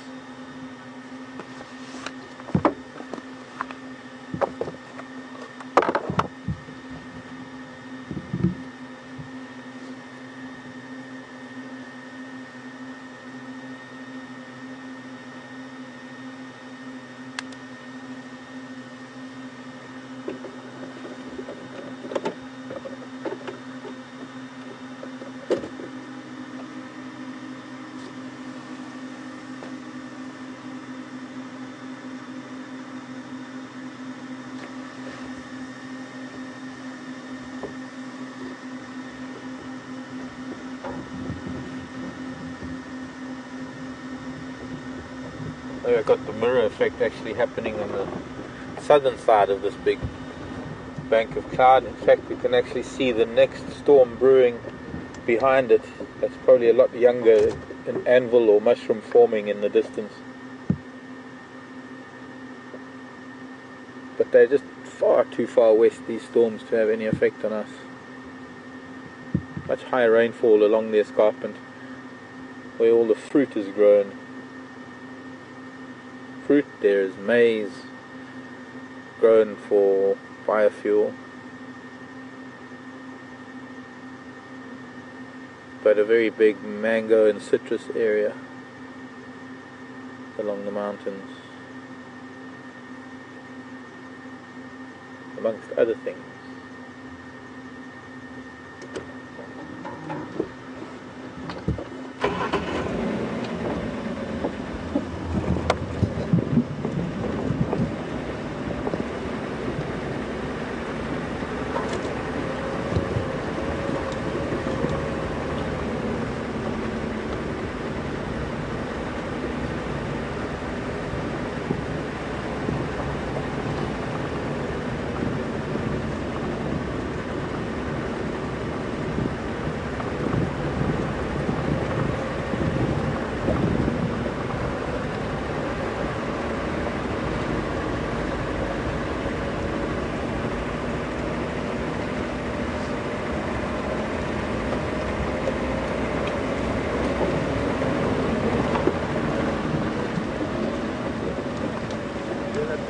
Yeah. I think somehow the radio's on scan and it keeps jumping to channel 2. That's the problem. I can't get to it because the monitor's on top of it. I can only do it later.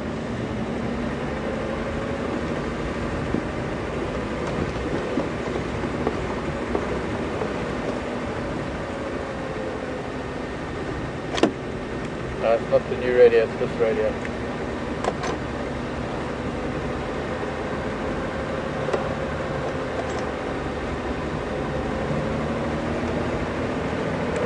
Okay.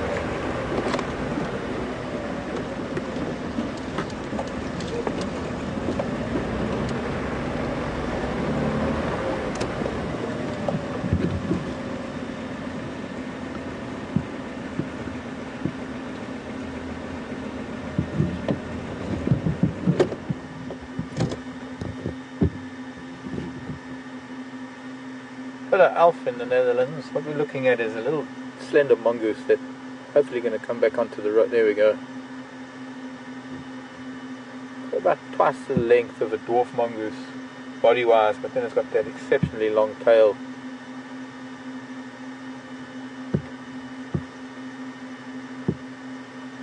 Intrepid little hunters. They climb trees, steal birds.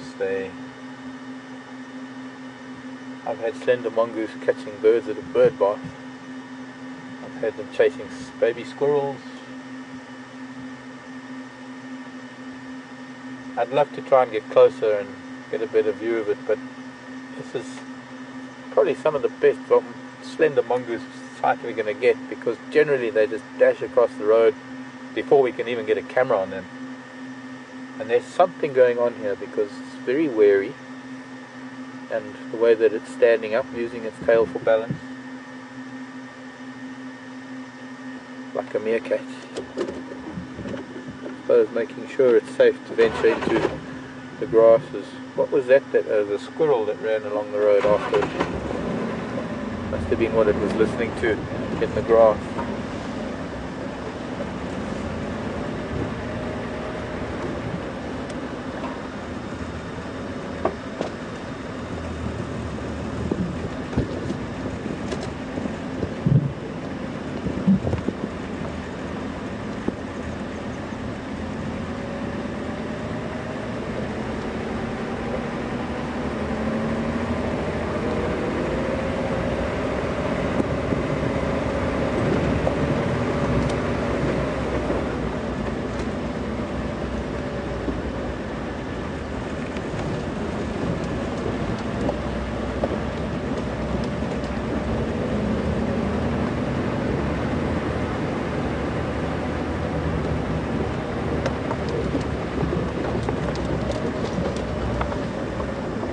Not pushing down on the button. It is. The buttons are right under the monitor. I think that's what it is. That the monitor is pushing down on it. It's probably the monitor that's touching the channel button rather than the scan. Sorry, it's like conflict of equipment here.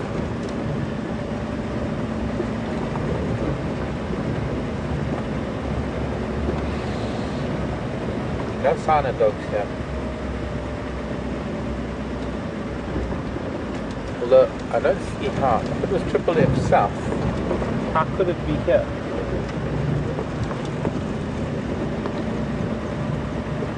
It's way down south of even Arethusa's airstrip, so I don't think so.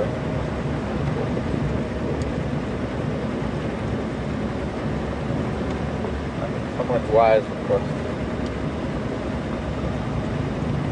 Not serious. I might find something else. It's getting very dark, very dull actually. It's quite strange, because the sunset is covered. This cloud has made it darker than it should be, sort of half an hour early.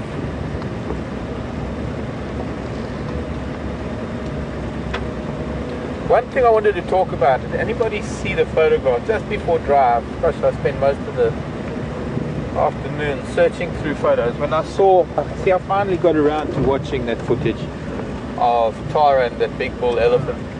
And you were on, weren't you? No, it was Andrew. Oh, Andrew. I just heard wow, and I couldn't tell whether it was you or Andrew wowing. I could hear Tara wowing a few times. So I tagged you instead of Andrew in the photograph. I can fix that later. But I was asked when I came back from leave the last time. See, this is how long it takes me to get to things. I don't know why. I suppose it's because I'm doing too much at once and I forget things.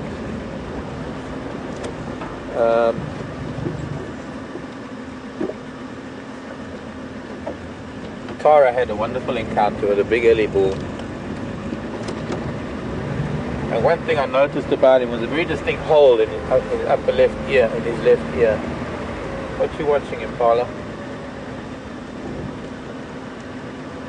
Impala off in the bushes, looking up this way. I'm not seeing any tracks in the road.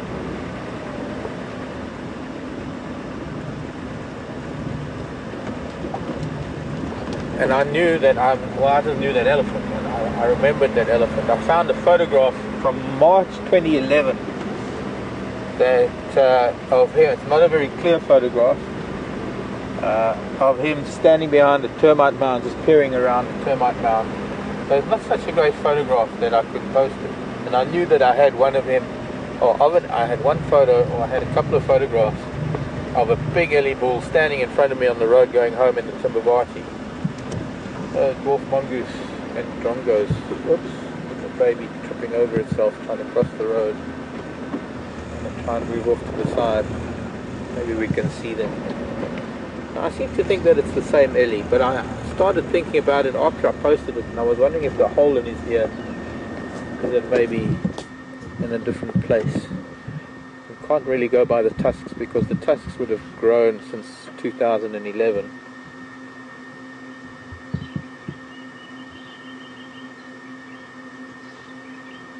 Changed. So it'd be interesting if anybody's looked at that comparison.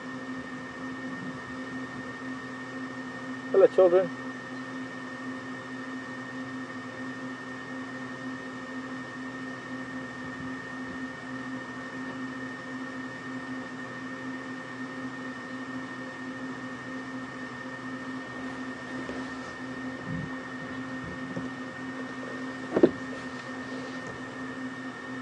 Maybe we're going to have to let this vehicle come through.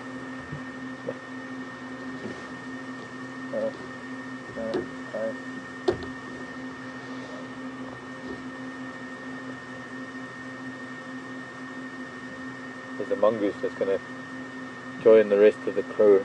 The rest of it coming through now. Lost the tip of its tail. We'll call that one in Djuma. Just on principle. There it comes. Half tail.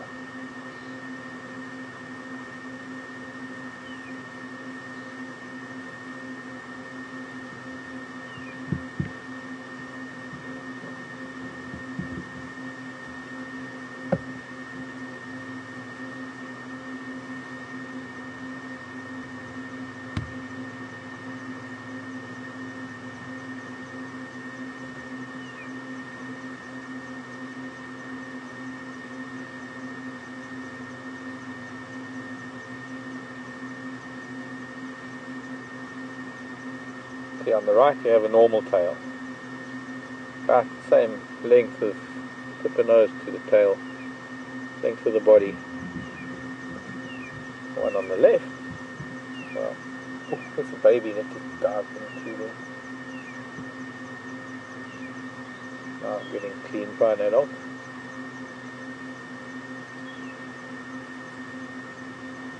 This is a family coming home. They've been out all day probably, foraging, digging up grubs and spiders and catching things.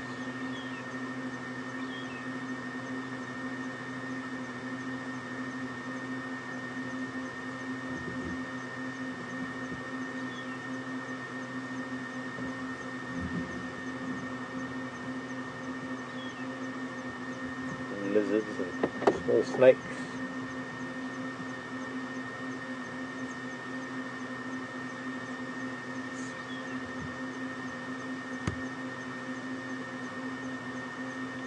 All sorts of rituals when they get back to the den in the evenings. A lot of grooming, whether they're grooming themselves or they're grooming each other, called allo grooming when they groom each other.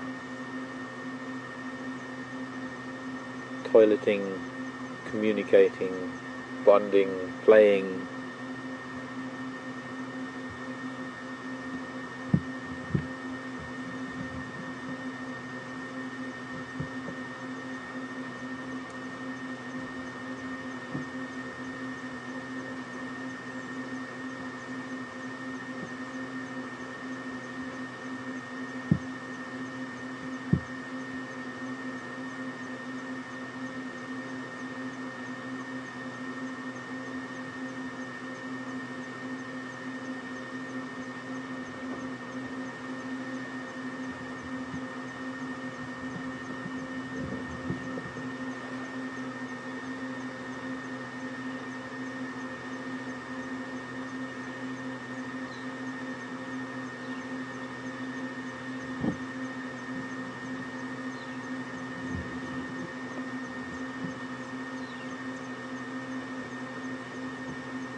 Go ahead, Tex. Negative, not at the moment. I'm up near Sandy Patch.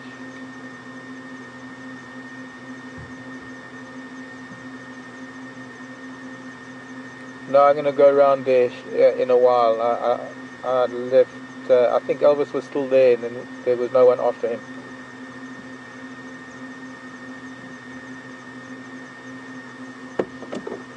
Elvis has left. Hyena den.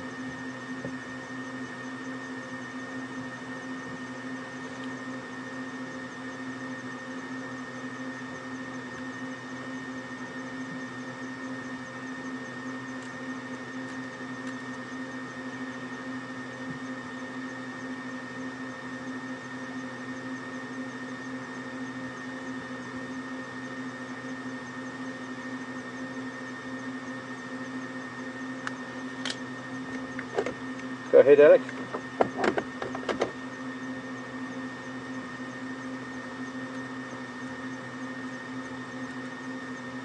Sarah in California.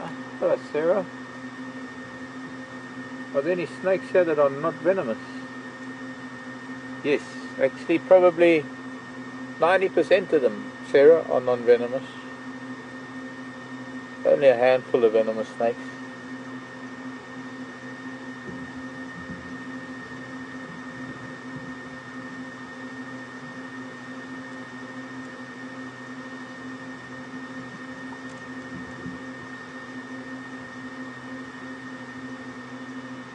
And then, of course, there are far too many to explain. But I suppose of the few snakes that are venomous, there are only really a few that are of any real concern. I think the snakes that are the most notorious for getting us humans into trouble are the puff adder, the Mozambique spitting cobra, maybe the Cape cobra, which we don't get in this area, and maybe the Biberon's burrowing asp or stiletto, Biberon stiletto. Snakes like the black mamba and the green mamba and the worm slung and the vine snake, which tend to be highly venomous, are not really encountered by humans that often, that there are that many bites. And although the worm slung and the vine snake are both probably the most venomous snakes, they're rather mild-tempered. So we're going to cross over to Brent. He's got something to show you, and I'm going to leave these children to carry on with their business. We seem to be preventing them from doing what they need to do. We're going to see what else we can find. It's dusk, so maybe there'll be things emerging. Maybe we'll be able to find something about to wake up and venture into the night. I'll see you shortly.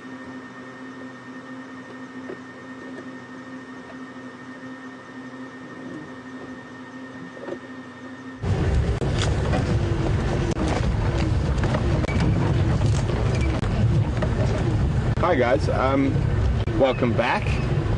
So Andrew and I have been checking where Mark had those tracks of that male leopard, and we found a hyena walking up the drainage line, and we're just going to follow it for a little bit.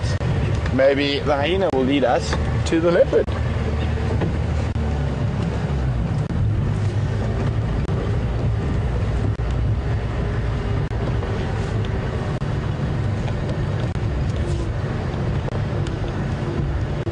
I mean, hyenas are well known to track leopards and to try to steal their kills.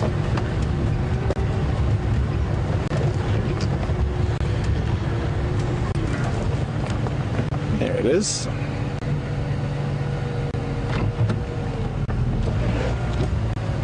Oh, what do you spot?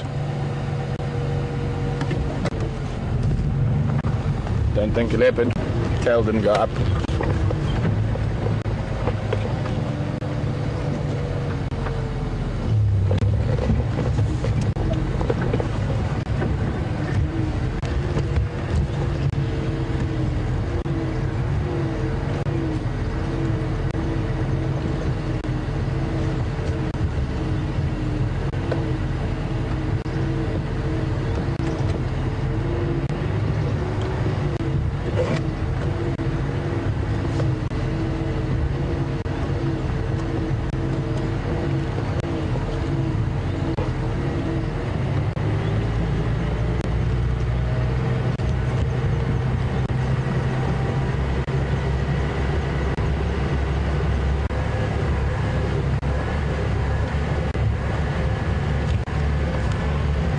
Don't go that way. We might be going in an area where we're not going to be able to follow.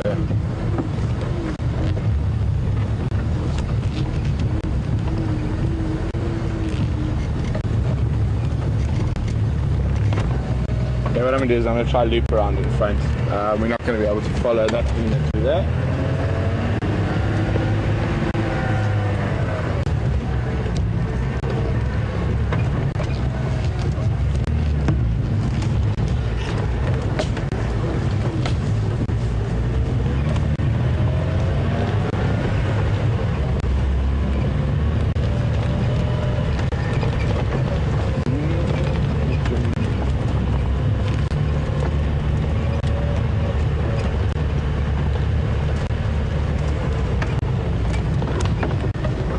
Voila! Back on the track.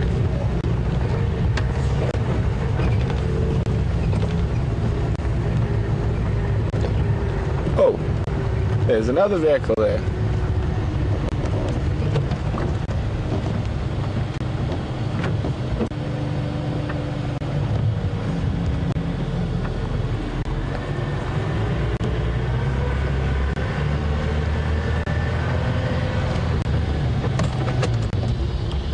Ninja Info!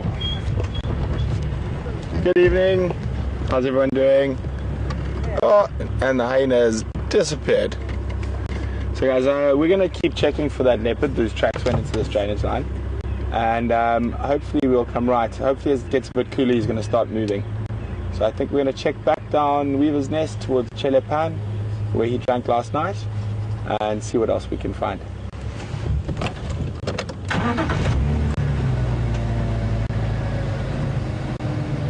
What do you think, Andrew? Should we keep going around Ingwe Alley and come around to? Yeah, I think so. Let's give Scott's Ingwe Alley a go.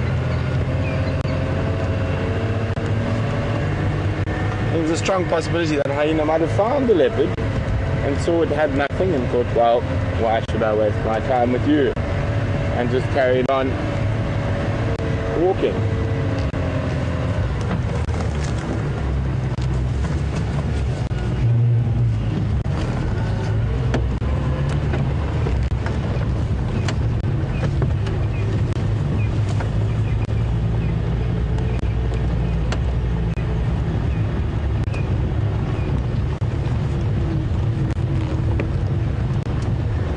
Good evening, Susan from Tennessee. Welcome on Drive with us this evening.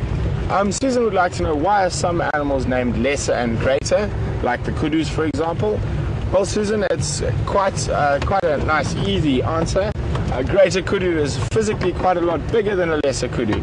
So, greater being the larger, lesser being the smaller. And the same with bush babies, although the names have changed. The original names for them was a greater and lesser, a big one and a small one.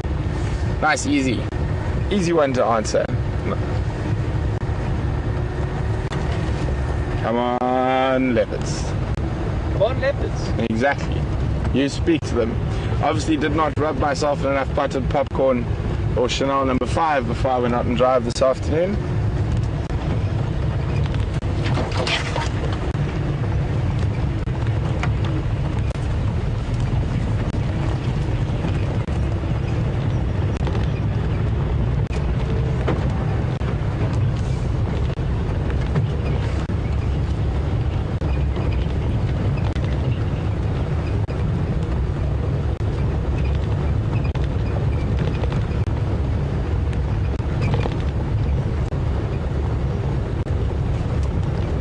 Temperature is now almost, it's still a little bit warm. I think in about another 15 minutes it's going to be perfect.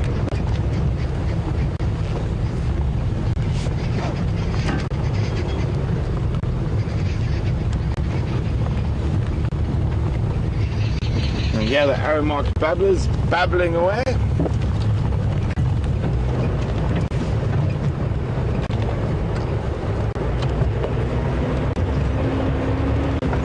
One of Scott's little sneaky routes to find leopard we're using here.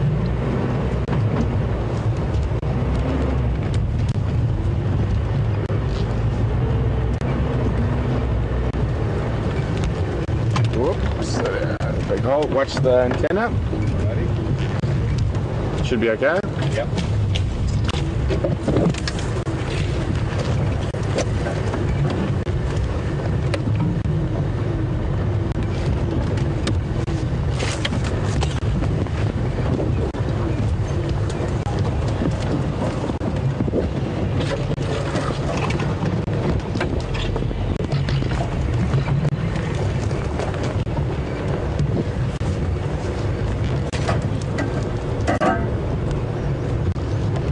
Spotlight, can you see it behind me? There. Should be. Or did I move it? That's a very strong possibility that I did move it. I got it.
Sorry.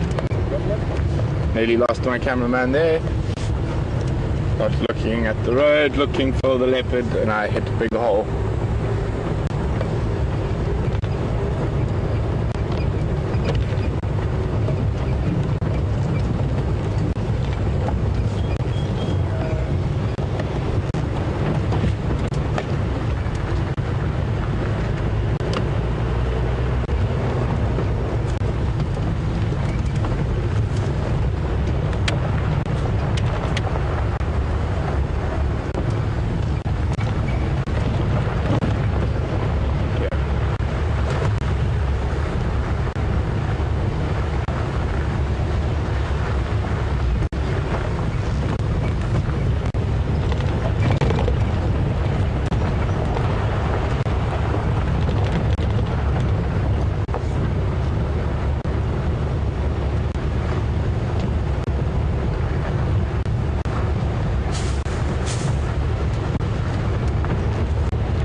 Quite a strong smell of elephant in this dip.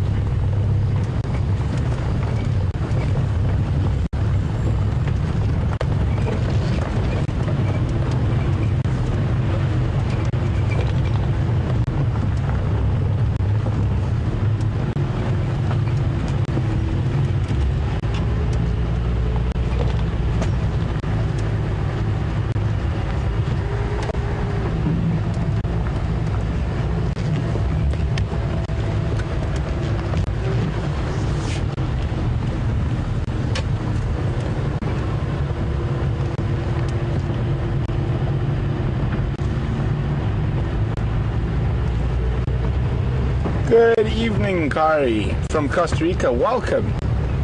Kari would like to know, what would a hyena do if it met up with a hyena that wasn't from its clan? Well, Kari would be a very, very upset hyena, and would actually, probably if it was one-on-one and it thought it was bigger, it would attack that hyena. If not, it would call for the other members of the hyena clan to come join it, and they'd get very excited. So they would start with that long distance contact, that and they would call each other in, and then they would call in reinforcements, and then they would probably try kill that other hyena if they could, and that other hyena would probably try call for reinforcements from its clan. The only time this doesn't happen is when a male is migrating between clans, and even then he still might be beaten up by the new clan, but he will show submission and sort of try very delicately, and sometimes it can take him months to be accepted by a new clan. But that's how hyenas ensure genetic diversity, is by males migrating between clans.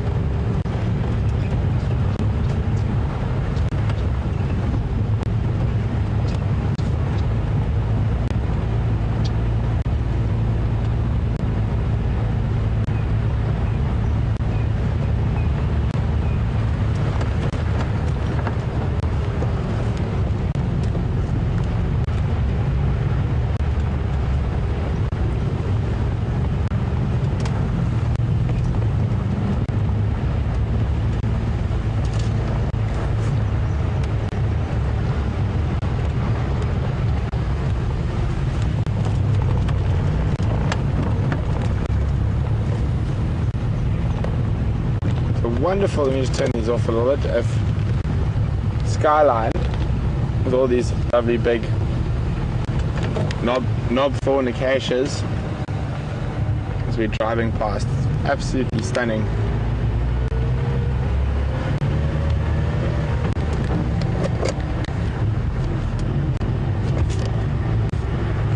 Okay, I'm feeling lucky now, Andrew.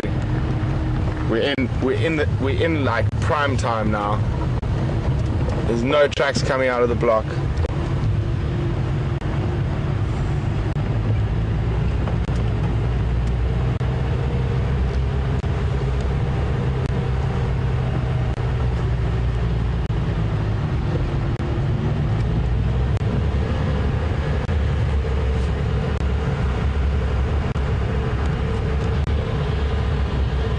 If I was a leopard, this is the time of day I'd want to be moving.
when you see me turn my lights off like that, it's because there's a nightjar in the road.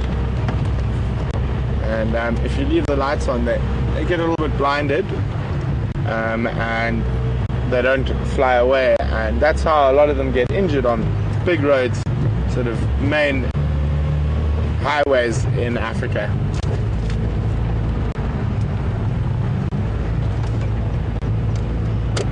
Oh, there's a lot of them out tonight.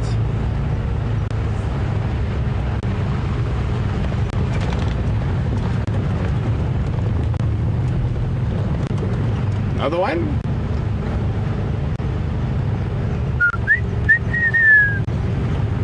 One of the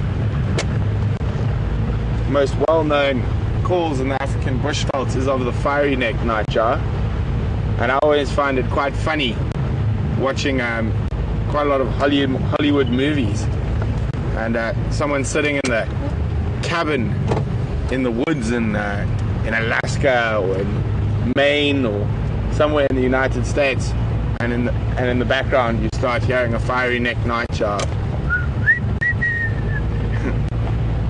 I'm sure Hollywood's got lots of soundtracks. They don't always know where the sounds are coming from.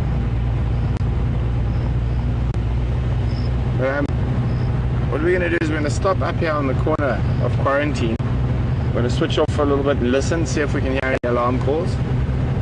And what we can do is I'll actually play you guys some nightjar calls. Well, we'll start with the most well-known, which is the fiery neck nightjar, and then you can see if you can hear it in any TV shows or movies where it's not supposed to be. But as I said, it's always good to switch off and keep quiet for a little bit.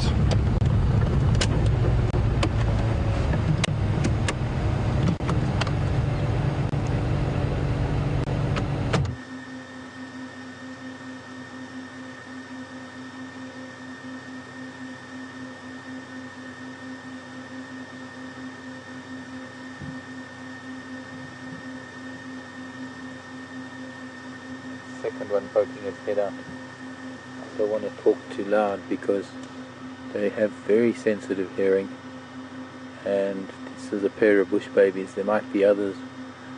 Nice to have found a nest, because we come here at dusk one day and before we have to use the light, get that sort of afterglow of sunset, we might get them silhouetted coming out of their hole, maybe sitting on the branch. I think they're a little bit intimidated by the light. I'm not going to keep it on them for too long, but they're also listening. They're focusing their hearing in various different directions.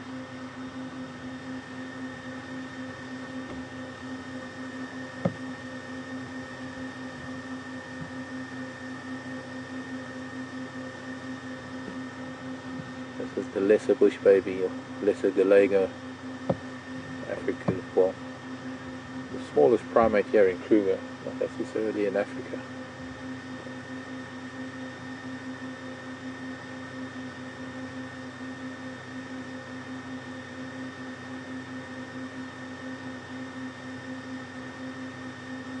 That one is the youngster, the one on the bottom looks bigger.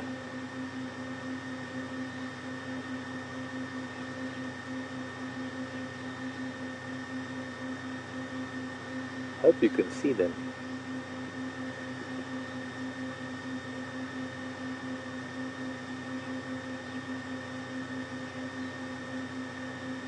Come on, children. Come on. Come on out.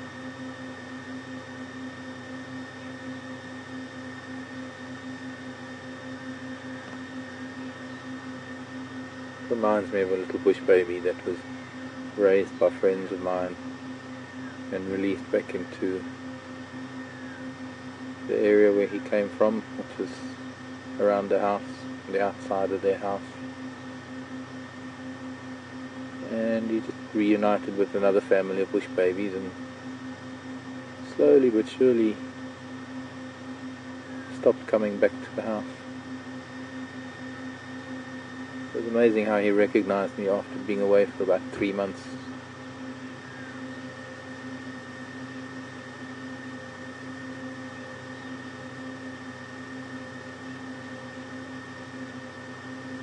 Now they have very large eyes for their nocturnal vision, and their eyeballs are so big and their skull is so small that there's no room for the muscles to allow high movement, and so they move their head to be able to see different directions.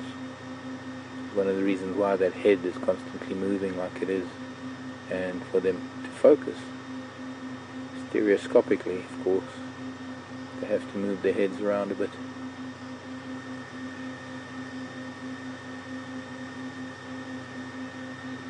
Just dim the light on them a little bit.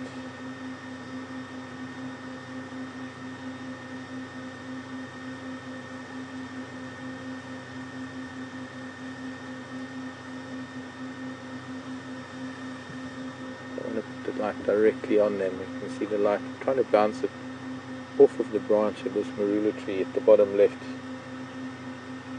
Use some of that light to bounce up onto them.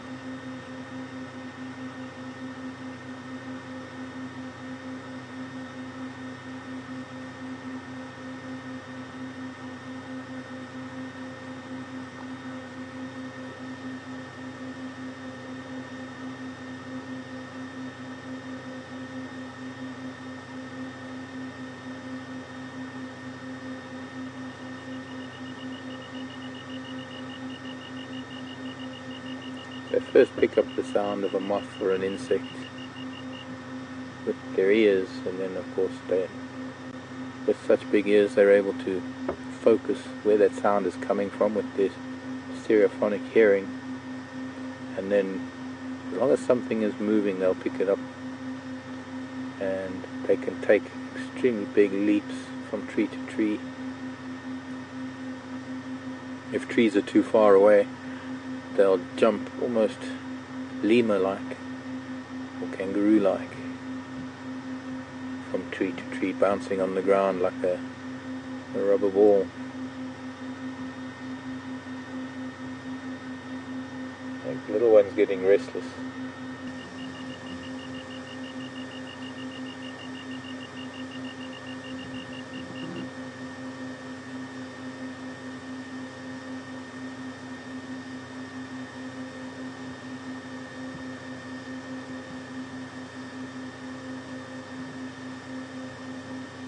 Tail probably twice as long as the body. That's the little one's tail that just flopped out because it turned around.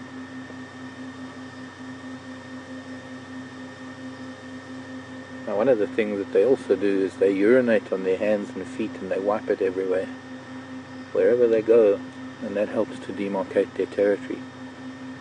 Now in the dry season, when the insect numbers drop considerably, the diet changes from insect to the sweet sap of some of the trees, and they'll score the bark of a tree like an acacia or something with their canines, and then it'll exude sap or resin. And it can be, some of the acacias produce quite a sweet resin. A lot of primates do feed on it, but it's almost exclusively fed on in the dry season by bush babies. That sort of constitutes most of their diet. I don't think they're going to come out with the light on. If I just drop the light away from them for a bit and just leave the camera where it is, it does probably look dark.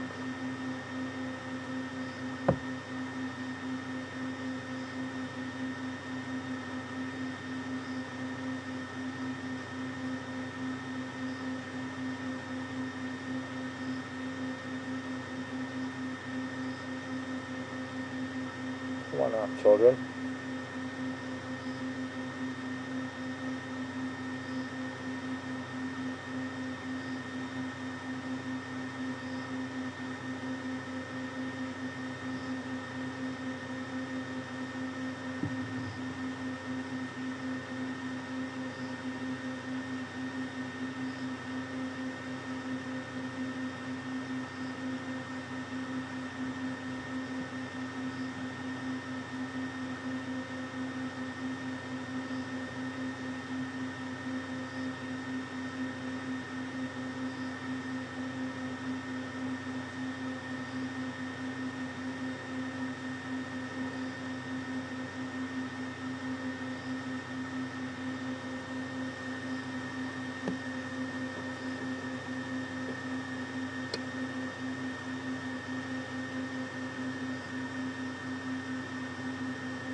Lovely. 3 of them now.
Marianne in Arkansas asking if they vocalize. They do. They have communicative calls. They have a very loud clicking alarm call.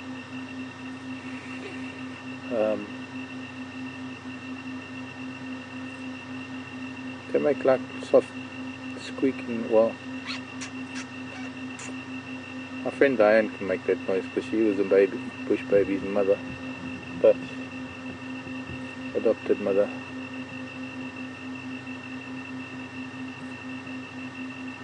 Like a spishing noise, the noise you do when you make it too. I can't do it properly. Can't do it properly.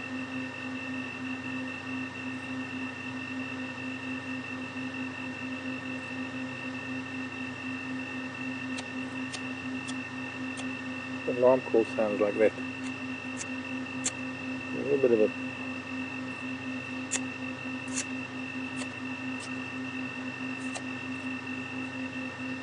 well, I must have.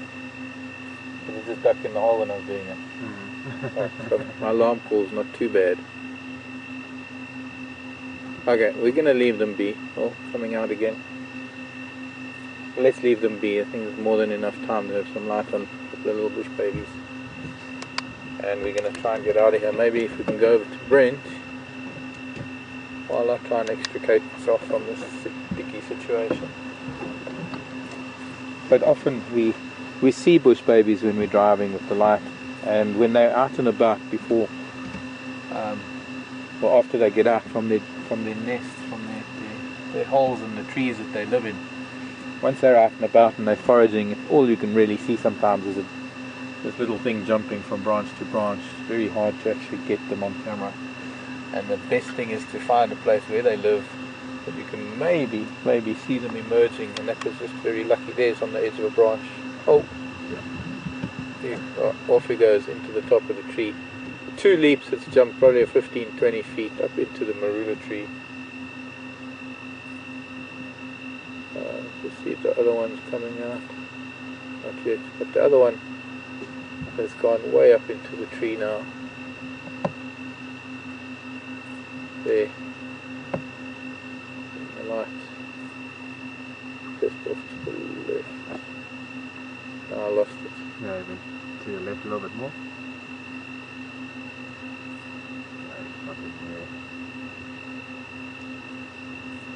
There's the baby.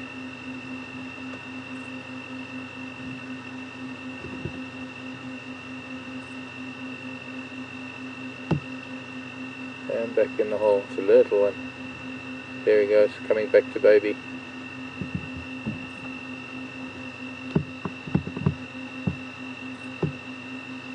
Maybe she caught something. And could be caught something and brought it back.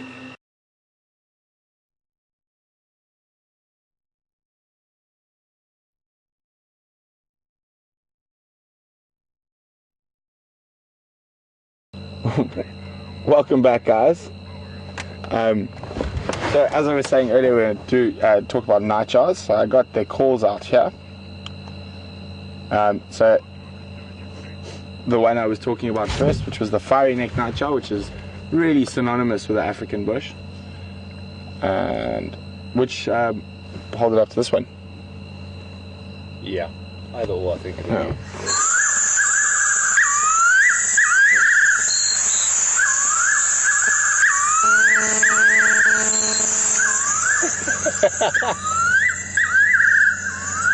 So there we go, that's the fiery neck nightjar. Apparently Alex says it's way too loud coming through there. Is that better here, Alex?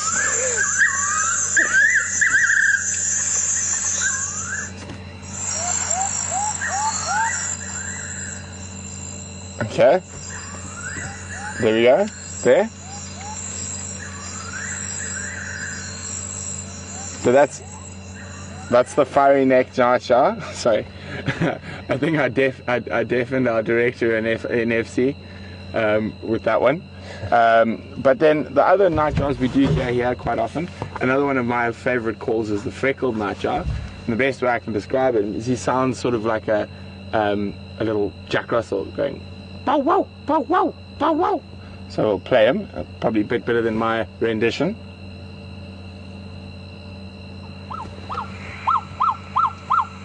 So almost like a little dog. Maybe not a Jack Russell, Maltese poodle. Sounds more Maltese. But also a very distinct call and a very nice one. And then the third one, which I, as a young kid in the bush, we sort of nicknamed it a generator bird, because a lot of the places where I lived when I was very young, we didn't have, or especially in the bush in Botswana, we didn't have electricity. And we used to run a generator for 3 hours in the morning and 3 hours in the evening when the guests were on game drive. So for us as little kids, it sounded very much like a generator to us, and a generator that was under a bit of pressure, so it changes pitch. Let me just get it up here now.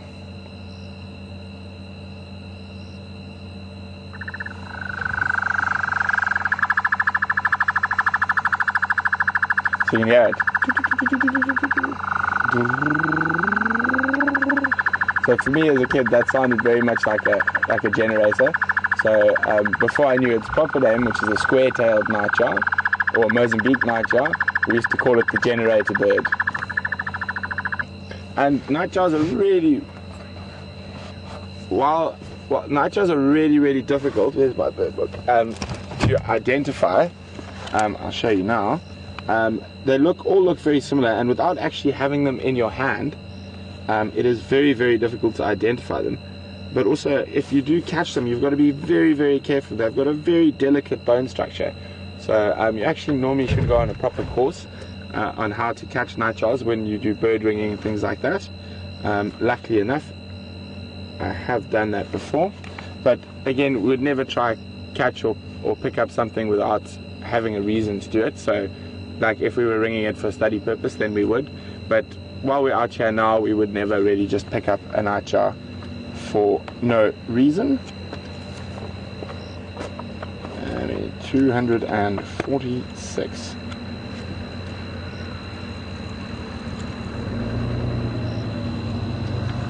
Oh, hello Mark. Hello Brent. How are you doing? Good, and you? Very well, thanks. We've just been playing some nightjar calls because we saw so many of them on the road. I had to turn off my light constantly. Yeah. So we decided to play some, and I'm just going to show everyone how difficult it is to identify them unless they're calling. Yeah. Or you have a deceased specimen. Exactly. Hi everyone. Didn't get a chance to say goodbye, so I'm going to say goodbye and thanks. Hope you're having fun with those bush babies. Wow. Awesome. I heard it on there. And then just as we lost camera, the mum came back. Oh. And she picked up baby and she jumped up into the marula with the baby. Oh. Well, fantastic. Nice to know where they are, so they're going to be out of that hole again, hopefully. Yeah. So I'll let you finish with that. Yep. Folks, I'll see you tomorrow morning. Thanks for joining me this afternoon. I'm looking forward to the morning. And from Brian. And Thumb. I'll go and wait for Alex. Second appearance. Okay, so quickly here, you can see how difficult it would be to. Oh, sorry, let me just move it a bit back. And try to get the. How difficult it would be to identify a nightjar without it calling. So very similar. You start looking at who's got slightly longer white on the edge of the tail and white bars in the wings. So the best way to ID them is actually from their call. Anyway, guys, I think we are nearly up today, for tonight. Unfortunately, we didn't manage to find any of those leopards this afternoon, but it is the bush and that's the way it goes. Hopefully the guys will have more luck tomorrow morning. I'm not going to be out and drive tomorrow morning. It's my nap in tomorrow. So I'll be back with you tomorrow afternoon, and it'll be Scott and Mark with you in the morning. But I hope you guys enjoyed, and hopefully the guys can find you some cats in the morning.